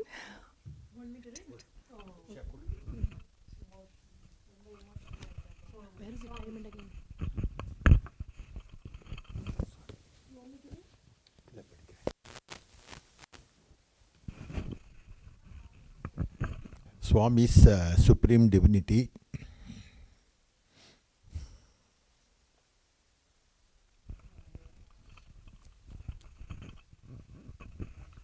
Swami's supreme divinity, Swami's boundless compassion, and Swami's unfathomable love, displayed time and again in incident after incident, overwhelm us with astonishment, yearning, and also supreme happiness. We soon develop a sense of non-attachment, Vairagya Bhava, as we realize that everything lies in the hands of all-controlling Baba and that we are merely toys in his divine hands. It frees us from the bounds of worry that beset our lives. In due course, it leads us to realization of self, Atma Sakshatkar. It is an established fact that the choking mesh of deeds of past lives, karma bandhan, is torn aside if we sing in praise of Bhagavan with full-throated ardor, kirtan, if we incessantly meditate on Swami, and if we do unremitting service to Swami and in his name. Sri Satya Sai Baba Bhagavan transcends every other god. Therefore, people professing any faith, people from any state, country, or land, indeed, the entire humanity, may read this holy book. Swami says, if you are a Christian, be a good Christian. If a Muslim, be a good Muslim. I have come not to divert you from your faith, but to build up strong faith in your own religion. Sai faith is nothing but harmonization of all faiths and to stress the interconnection of the basics of all major religions of the world. Sarva Mata Dharma Samantam is Sai Mantam. Accordingly, devotional reading of this sacred book strengthens a person's belief in divinity and faith in his own religion. Thereby, he will be inspired to adhere to the right path, the path to divinity. After reading about Sri Satya Sai's divinity, people from hundreds of countries pray, Swami, kindly give us, too, the exhilarating experience of witnessing instances of your divinity. They receive Baba's blessings in ample measure. They forget themselves as they are showered with Bhagavan's compassion and love. This is a fascinating process going on every moment all over the world in this age of Kali Yuga. This is an open secret, a divine secret known to everyone. One may master the Vedas and the Upanishads, but to understand bhakti is no easy task. This life story of Bhagavan Sri Satya Sai Baba is a Veda about the Veda Purusha, the divine, to whom all Vedas are dedicated. Reading of this Veda makes it all the easier to understand the essentiality of bhakti, which is love of God. Whoever reads or listens to the life story morning and evening with unyielding devotion will attain everything beneficial in life and also will get relieved from the cycle of births and deaths quite easily. That being the case, it goes without saying that worldly problems one faces in life are resolved automatically by the grace of Bhagavan. There is absolutely no room for doubt that Bhagavan Sri Satya Sai Baba will shower on his devotees compassion and love and bless them with earthly happiness and spiritual ananda. Baba says, how can I fail to remember one who always remembers me? He also says, Janma karma ka mi divyanmi. My life and my work are divine. Let us read the sacred life story of Bhagavan again and again. Let us remember him over and over again. Let our devotion invite Bhagavan's favor. Let us witness the glorious spectacle of the entire world suffused with Bhagavan's love. Let us attain immortality. Sai Ishvarayo Martyo Sai Ishvara Shrayo Marthayo Satya Dharma Parayana Papa Vyadi Vishuddhartham Vishuddhatma Yati Satya Sanatanam. Jai Shri Sai Ram. Hail the glory of Lord Sai Satya Shri. Om Shri Satya Sai Parabrahmane Namaha. Shanti Shanti Shanti. End of Tapovanam. That's it. Yeah. Come, Vango.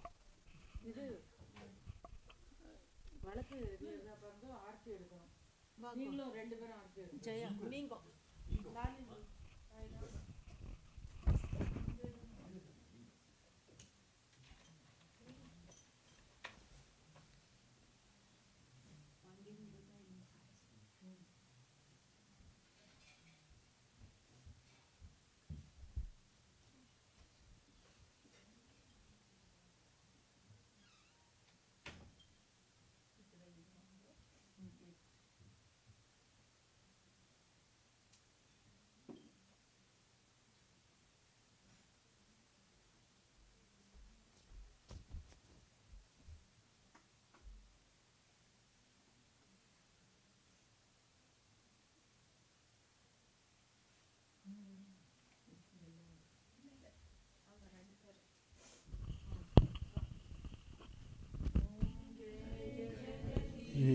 हरे स्वामी सत्य साई हरे भक्त जना संरक्षक भक्त जना संरक्षक पति महेश्वरा ओम जय जगदीश हरे शिवधना श्रीकरा सर्व प्राणपते स्वामी सर्व प्राणपते आश्रित कल्पलतिका आश्रित कल्पलतिका आश्रित बांधवा ओम जय जगदीश हरे माता पिता गुरुदेव मरियंतयो नीवे स्वामी मरियंतयो नीवे नाद ब्रह्म जगन्नाथ नाद ब्रह्म जगन्नाथ नागेन्द्र शयना ओम जय जगदीश हरे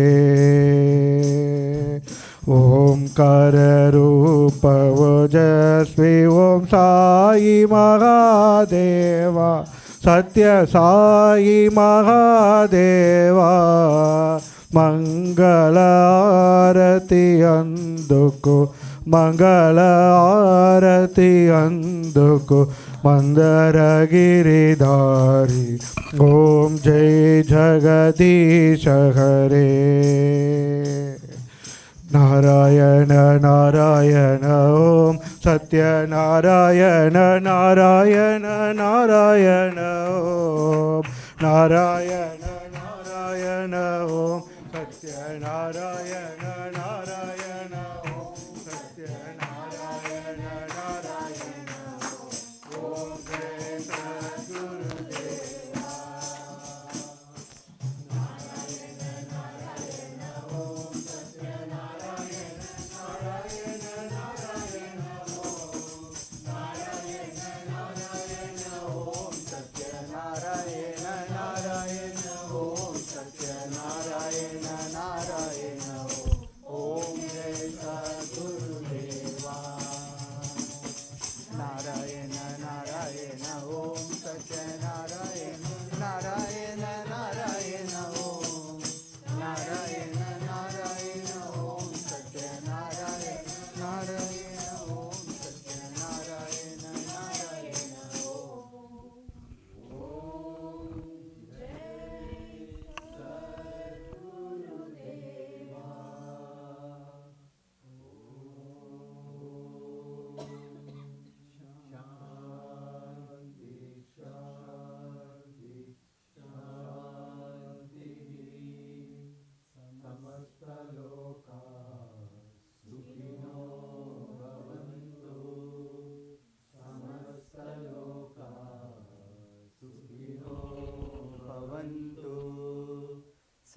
Samastaloka Sukhino Bhavantu. May all the beings in all the worlds be happy. Om Shanti Shanti Shanti. Bolo Bhagawan Shri Satya Sai Baba Ji ki Jai.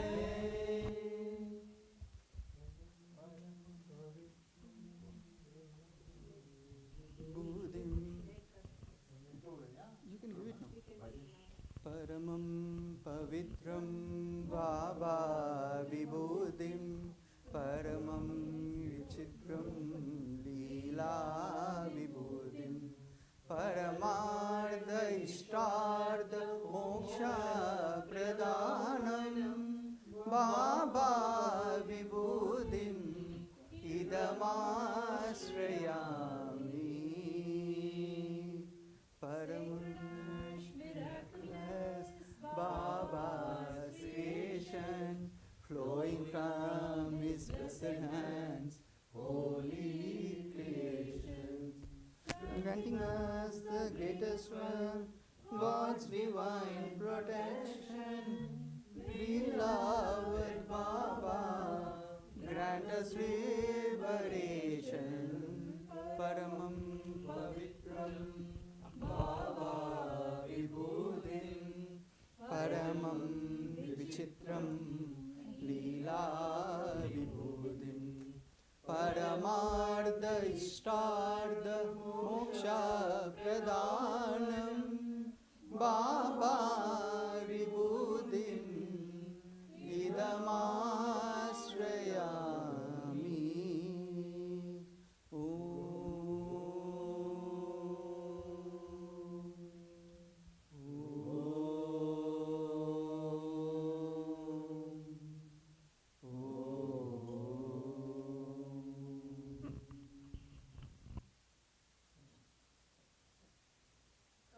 Thank you, Usha and Gokul, giving this opportunity to have something at home. We greatly appreciate it. Thank you so much for picking up from mom. So emotional. Mom is easy. Wow. Thank you.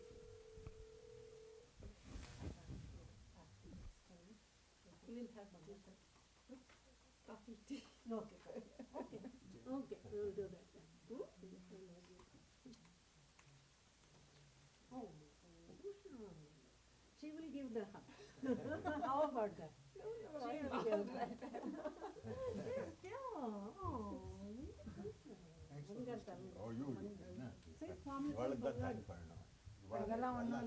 Swami made it happen in your house. In your lucky. You're so lucky.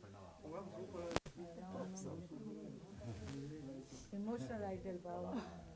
So much of love for Swami from Swami for you. Swami, you happened to come here.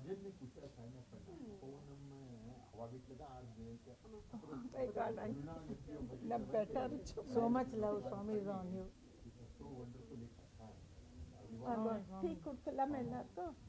இன்னும் பண்ணணுமா tea பண்ணணுமா இருக்குன்னு நினைக்கிறேன் கொஞ்சம் பண்ணணும் அந்த snack இது அங்கே எத்தனை பேர் இருக்காளோ அவள் காட்டுவார் அப்புறம் இன்னும் போய் ட்ரெஸ் கிஸ் மாற்றிண்டு நீங்கள் பண்ணி நான் ரெஸ்ட் வேறு எடுத்துட்டாச்சு கொஞ்சம் எல்லாருக்கும் கொடுங்க. We will have some tea, coffee. No, 3 days back.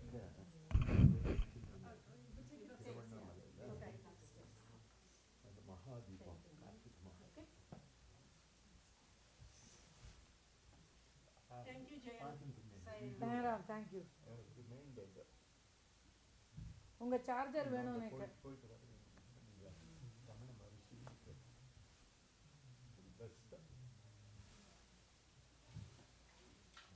Gokulji எனக்கு உங்களோட சார்ஜர் வேணும். அங்கே வச்சிருக்கேம்மா. அங்கே கொடுக்க அங்கே போட்டு கொடுக்குறேன். Swami has showered his blessings to you all.